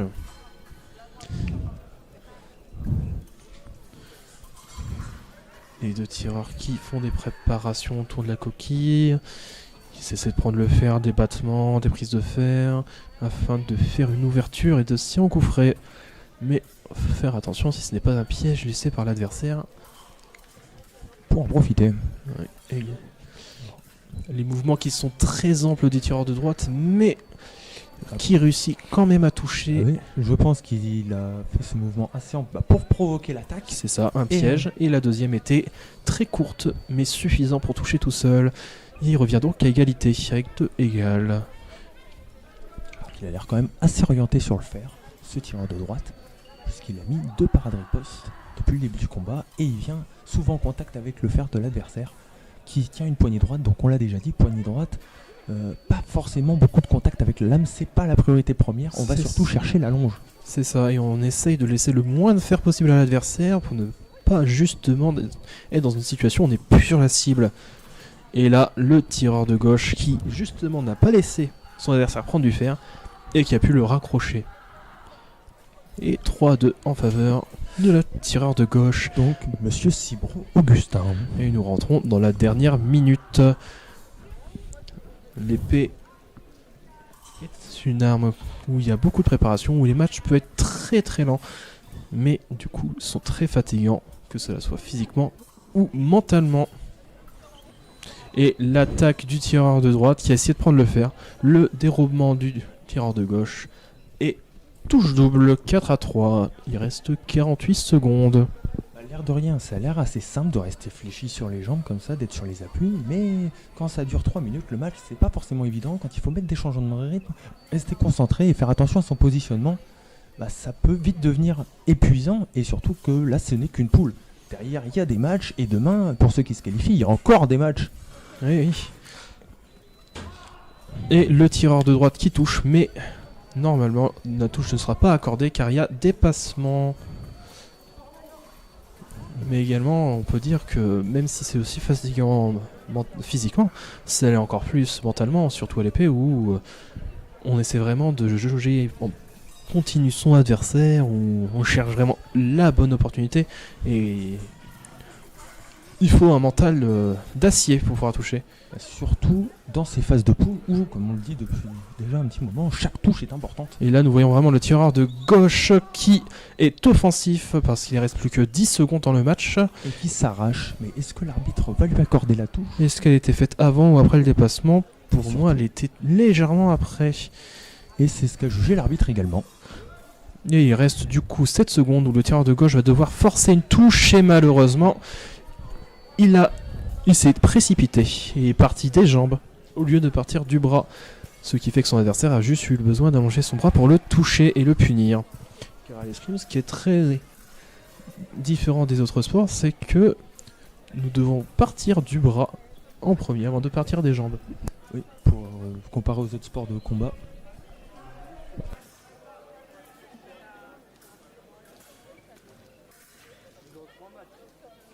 Donc on vient de m'informer qu'il y a peut-être une blessure dans la poule, donc de Monsieur Fournier.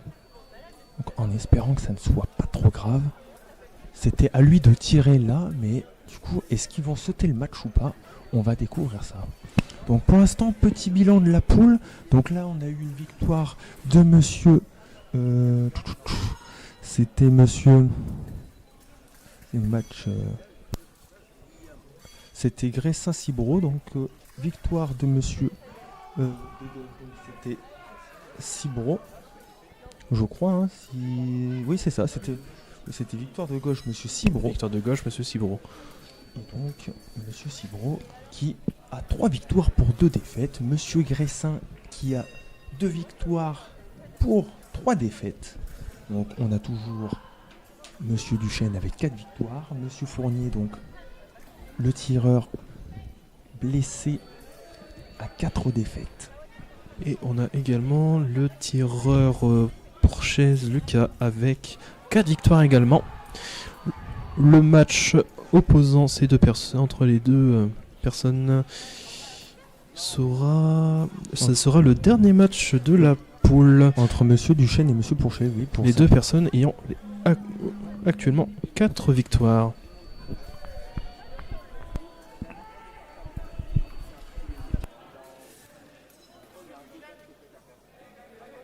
Et là, nous avons actuellement le médecin avec le blessé en train de vérifier ce qui se passe.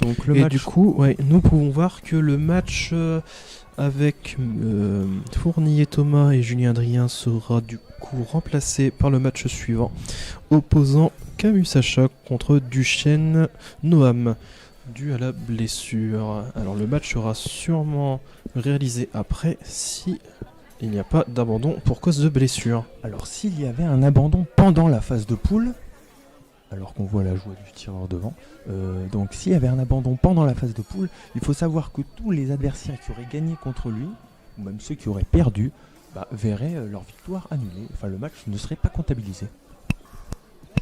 Merci pour ces précisions. Donc, pour rappel, Duchesne Noam, numéro 1 national. Et nous avons également le carton du tireur de droite pour le matériel qui n'est pas conforme. Du coup, le tireur de droite devra changer le matériel non conforme, sûrement son épée, qui devra être également testé. Et si l'épée ne fonctionne pas également, ça refera un deuxième carton jaune, une deuxième faute, et le match commencerait sur le score de 1-0 pour Duchesne.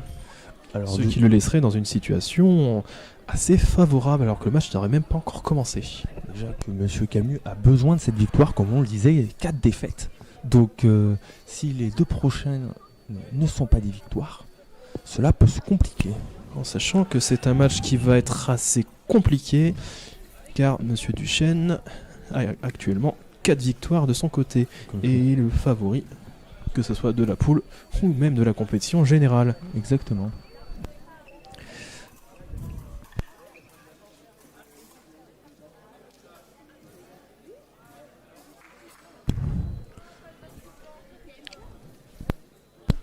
Donc, on vient de me dire qu'il y aura 163 qualifiés, 167 qualifiés avec les exemptés.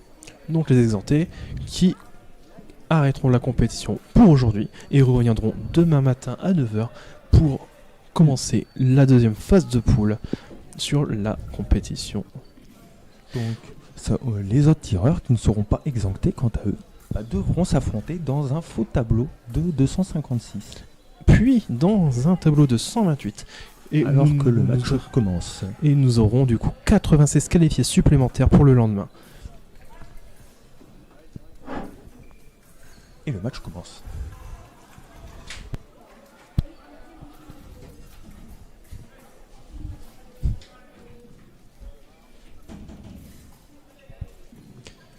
Et le tireur de gauche toujours aussi conquérant dans ces matchs, mais malheureusement le tireur de droite en profite et inscrit la première touche de ce match 1-0 en faveur du tireur de droite, en sachant qu'il est toujours son carton jaune dû à son matériel défaillant.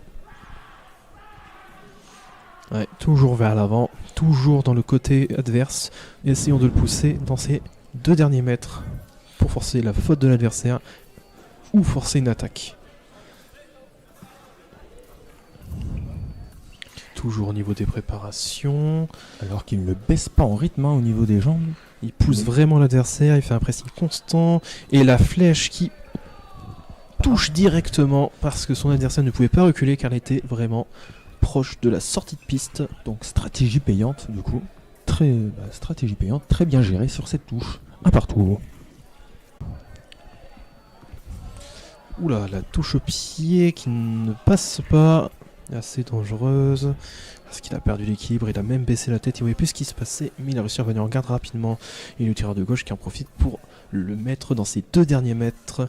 Le tireur de droite, ne pouvant plus reculer, est obligé de forcer, et la belle flèche qui touche directement, ça fait 2 touches, 2 flèches. Sur la même stratégie donc. Toujours aussi explosif, impressionnant.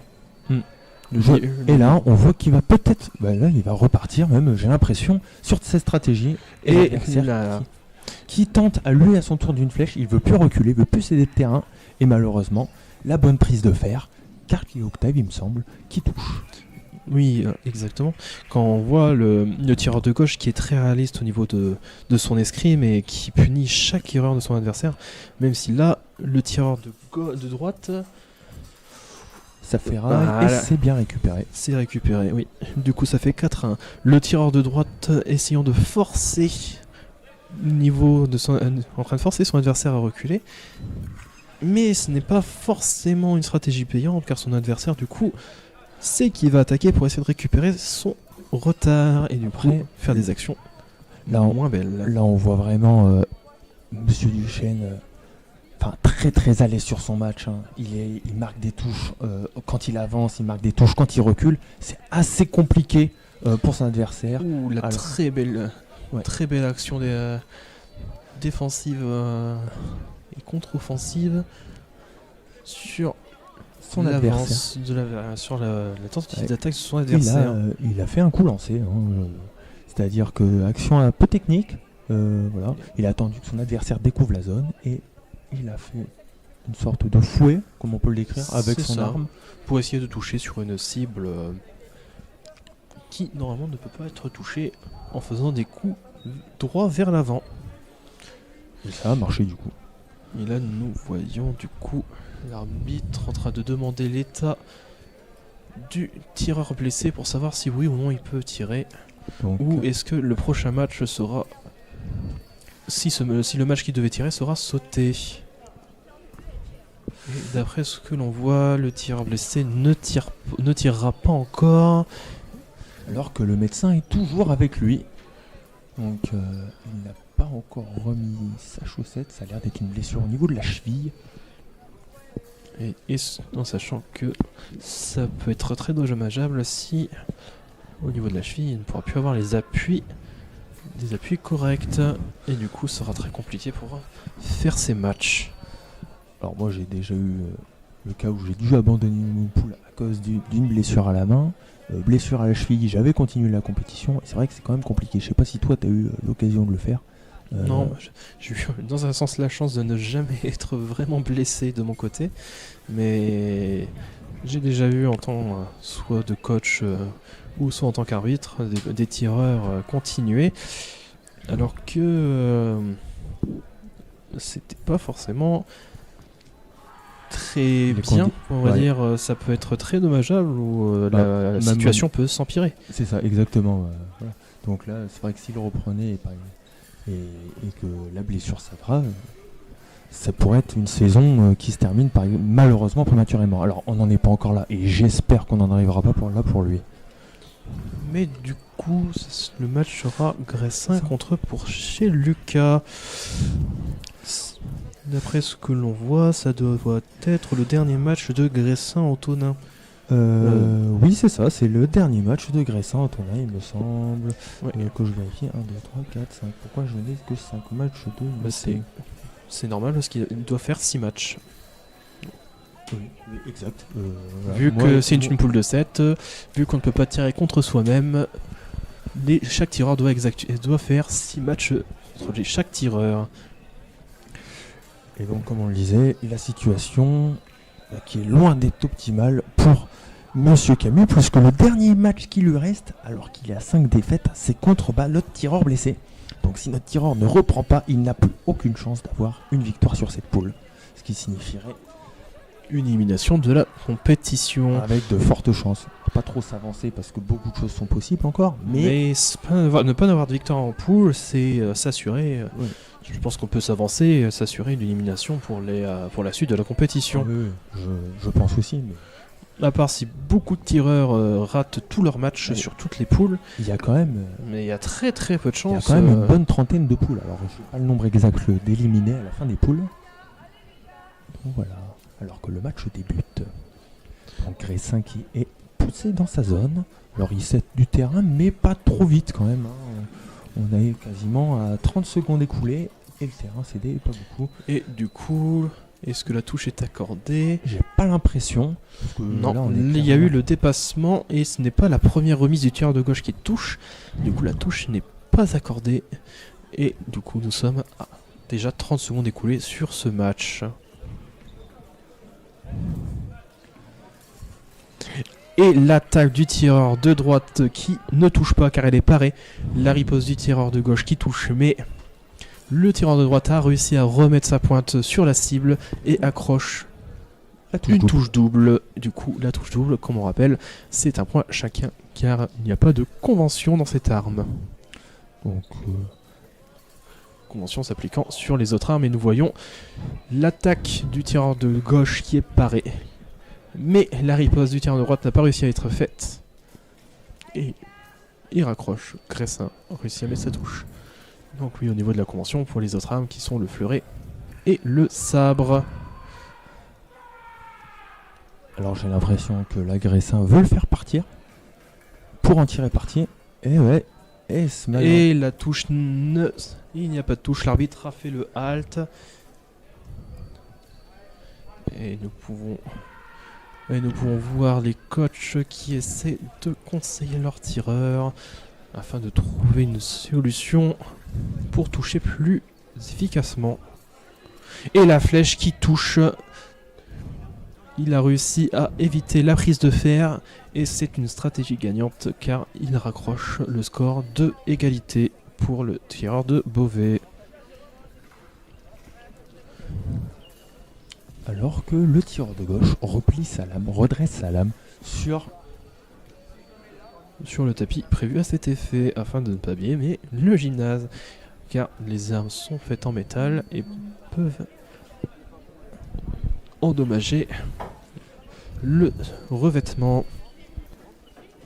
Et là le match qui reprend et l'attaque en flèche qui ne touche pas, la parade riposte qui touche, le score est de 3-2. Donc le tireur de gauche qui reprend l'avantage. Et on continue. Nous arrivons à la moitié du match. Il reste plus qu'une minute et 30 secondes. Les deux tireurs qui commencent à mettre un peu d'intensité au niveau des préparations. Ils essaient vraiment de provoquer une réaction de l'adversaire. Et pour pouvoir en profiter, les deux tireurs qui se reculent pour pouvoir se remettre à distance. Et essayer de gêner l'adversaire. La flèche qui ne touche pas. les remises qui s'enchaînent. Les remises et la touche ne sera pas comptabilisée car le tireur a dépassé le tireur de gauche. Dans ce cas-là, le tireur ayant provoqué le dépassement ne verra pas sa touche comptabilisée, alors que le tireur du coup dans cette situation de gauche, s'il avait réussi à toucher sur sa première action offensive, aurait pu gagner un point. Et la flèche, non. Et c'est le tireur de gauche qui touche derrière. Le score est de 4-2 pour le tireur de gauche. Le tireur de gauche qui, du coup, depuis son avance, est passif afin de pouvoir conserver son avance et forcer le tireur de gauche à se mettre dans une situation délicate pour pouvoir rattraper son retard. En sachant qu'il reste 52 secondes, le tireur de droite n'a plus beaucoup de temps pour rattraper le score et essayer soit d'avoir un match nul à la fin du temps imparti, soit de carrément gagner le match au bout des 45 secondes restantes. Peut-être la première défaite sur cette poule de monsieur Pourchaise Lucas à droite. Alors que le temps et la flèche cette fois-ci qui touche et ramène le score à 4-3. Il reste 36 secondes. Est-ce qu'il va réussir l'exploit de remonter, de gagner ce match, ou monsieur Gressin va pouvoir mettre minimum une touche double pour gagner ce match? Et oui, c'est la flèche et la touche double. Le match est gagné pour Monsieur Gressin 5-3. 4, pardon. Belle tentative du tireur de droite de rattraper. Mais malheureusement, ça ne l'a pas payé. Donc c'était le dernier match de Monsieur Gressin qui fait un total de 3 victoires pour 3 défaites. Ce qui du coup est dans la moyenne. Et le tireur devra vérifier avec l'arbitre, que ce soit maintenant à la fin de la poule, pour vérifier si toutes les informations inscrites sur la feuille de poule soient correctes. Car on rappelle, s'il y a une erreur et qu'il a donné son accord, cela peut être dommageable pour son classement et la suite de la compétition. Et là, nous voyons le tireur Julien qui se branche parce que c'est à son tour oui, contre Monsieur Cibro Augustin. Donc Julien, pour rappel, tireur de...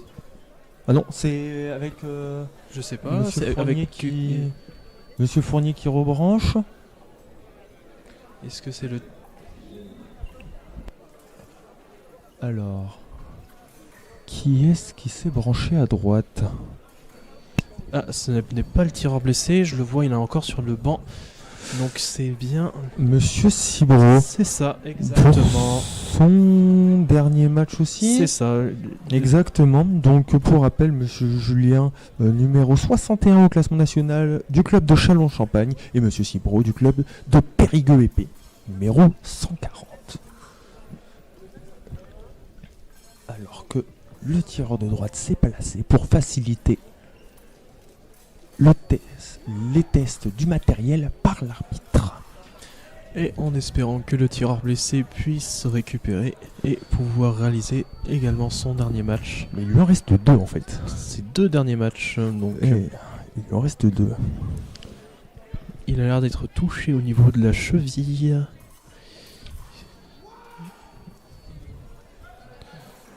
Il ne devrait pas tarder à lancer ce match. Donc à tester le matériel et également du coup tester le matériel avant de lancer son match. Donc on rappelle que ce soit au niveau du poids et de la pige. Alors là, il a peut-être pris le temps d'indiquer au tireur qu'il fallait qu'il vienne signer la feuille de match à la fin. Notamment Monsieur Cibro parce que c'est son dernier match. Et Monsieur Julien, il lui en reste encore un.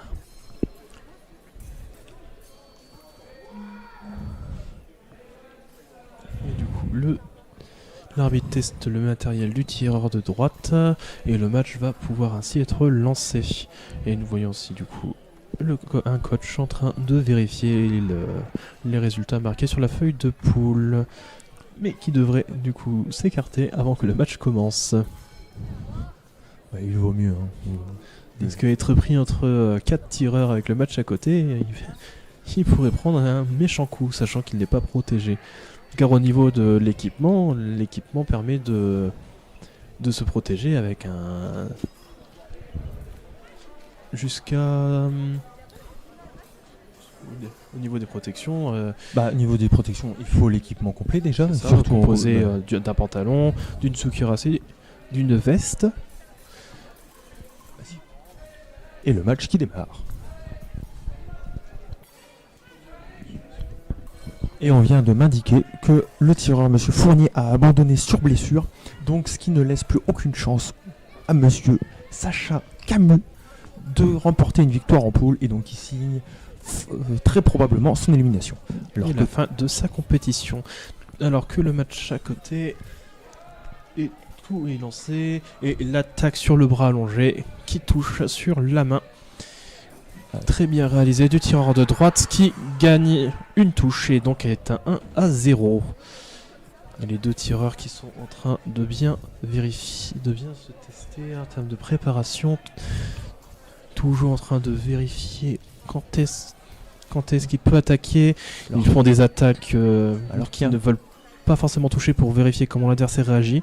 Et à un moment ils vont changer de rythme et là on va voir la différence où les 2 tireurs vont se rapprocher encore plus et être beaucoup plus explosifs sur leur mouvement pour pouvoir déclencher l'attaque. Voilà. Et là, l'attaque qui ne touche pas, il raccourcit le bras pour bloquer la lame de l'adversaire et sur la remise qui touche et le coup le score est de 1-0.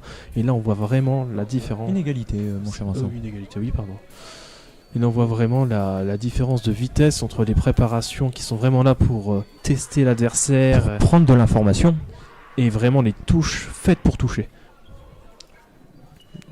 Et sur la belle contre-attaque au niveau de la saignée, réalisée sur la fente de son adversaire. Très bien réalisé. Et du coup le tireur de gauche qui passe devant 2-1. Mais c'est bien réalisé parce qu'il est bien à distance. Il l'a fait très très bien. Après, il n'était pas en danger et le tireur de droite a mal jaugé. Déclenché peut-être sur une invitation faite au niveau des jambes par son adversaire. Pour moi, c'était une préparation. Il ne voulait pas forcément le toucher, mais il voulait tester sa réaction. Mais la réaction n'était peut-être pas celle attendue par le tireur de droite. Et là, nous rentrons bientôt dans la dernière minute. Le score est de 2-1. Il y a de grandes chances que ce match se termine soit au temps, soit à la mort subite. Alors qu'on voit les pistes en arrière-plan qui commencent à se vider, puisque les poules se terminent au fur et à mesure. D'ailleurs, même la nôtre est en train de se terminer. Exactement. Nous sommes dans les derniers matchs. Et nous passons sous la barre des 1 minute, où le score est toujours de 2-1. Les deux tireurs qui ne trouvent pas forcément d'ouverture, ou pour le tireur de gauche ne cherche pas forcément à attaquer et attend son adversaire, eh bien l'attaque. Au moment où je dis ça, le tireur de gauche qui déclenche une attaque et touche double 3-2. Et donc à la fin de ce match, puisqu'il y a eu l'abandon, il n'y aura plus que 2 matchs pour terminer cette poule. Et du coup, il reste 35 secondes. Voilà, le tentative de coup lancé sur la main de l'adversaire qui ne passe pas. Afin de passer à travers la coquille. Le tireur de gauche qui baisse un peu la main pour forcer son adversaire à avancer et essayer de le prendre en contre-attaque. Il reste 15 secondes, le tireur de droite qui doit tenter et le tireur de droite qui réussit à toucher sur sa deuxième action. Le tireur de gauche n'ayant pas réussi sa contre-attaque, le tireur de droite a pu le toucher derrière. Il reste du coup 14 secondes. Et erratum de ma part, il ne reste bien qu'un match à la fin. Donc qui opposera M. Duchesne Noam à M. Bourchaise Lucas. Alors qu'on voit que la salle se vide au fur et à mesure puisque les gens passent devant notre merveilleuse caméra. Et nous voyons du coup 14 secondes. Est-ce que l'un des deux tireurs réussira à prendre l'avantage? Nous allons passer en mort subite. Et moins de 10 secondes, on voit le chronomètre en train de baisser. Est-ce que l'un des deux va forcer? Ou est-ce que l'on va terminer et on va avoir notre première mort subite? Alors pour voir le niveau de la mort subite, l'arbitre va désigner avec l'appareil une personne qui a l'avantage et ça sera le tireur de droite qui aura l'avantage, en sachant que ce matin sur les 4 morts subites, les 4 fois le tireur de droite avait l'avantage. Je pense que cet appareil est un peu un peu truqué, j'ai l'impression. Appareil truqué, il faut peut-être pas abuser non plus, mais oui, c'est vrai que là, c'est vrai que sur 5 tentatives, 5 fois c'est le tireur de droite qui a eu l'avantage. Est-ce que tout simplement le côté droit ne porterait pas plus chance sur cette piste? Et du coup, pour expliquer au niveau de la mort subite, les deux tireurs auront 1 minute pour mettre une seule touche. La personne qui touchera seule gagnera le match. Mais si au bout de la minute, alors que nous avons vu une chute en direct, donc si au bout de la minute aucun des tireurs ne touche, ça sera par défaut le tireur de droite qui gagnera 3 égalités. Alors, nous voyons 40 secondes, déjà 20 secondes de passé. Les deux tireurs qui sont vraiment assez... Ah, et la touche, l'attaque pour s'emparer du fer de l'adversaire, raccourcir le bras et toucher. Et le tireur de gauche qui gagne du coup le match 4-3. Quoique, est-ce que l'arbitre annule la touche? Erreur de ma part, du coup la touche a été annulée. Et sûrement dû à une touche en dehors de la piste.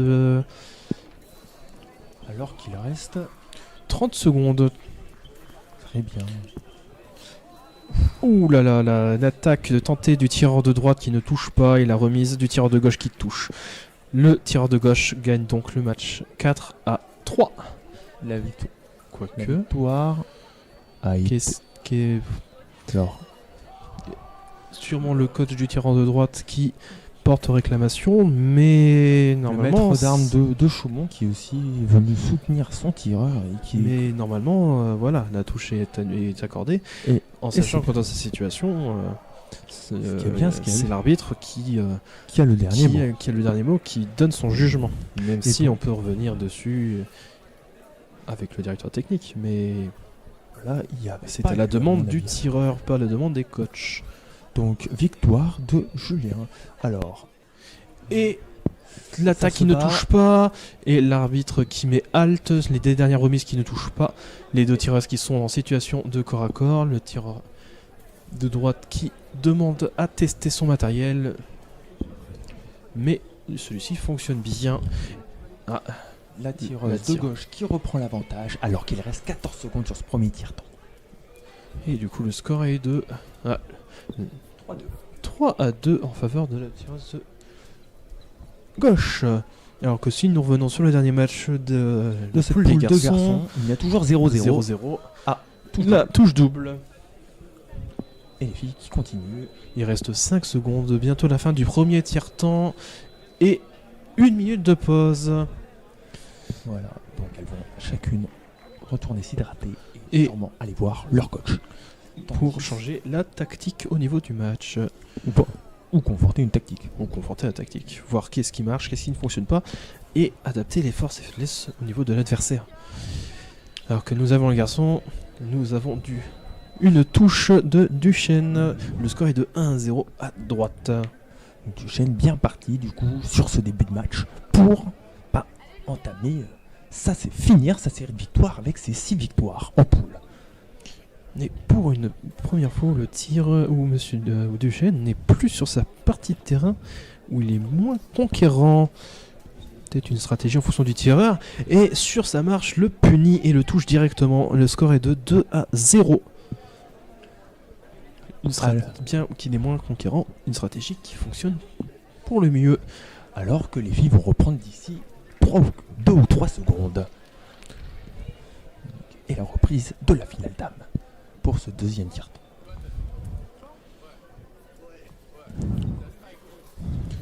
Et l'attaque du tireur de gauche de Beauvais qui touche. Le score est donc de 2-1 en faveur de Duchesne. Et les filles qui recommencent le deuxième tiers-temps à l'instant.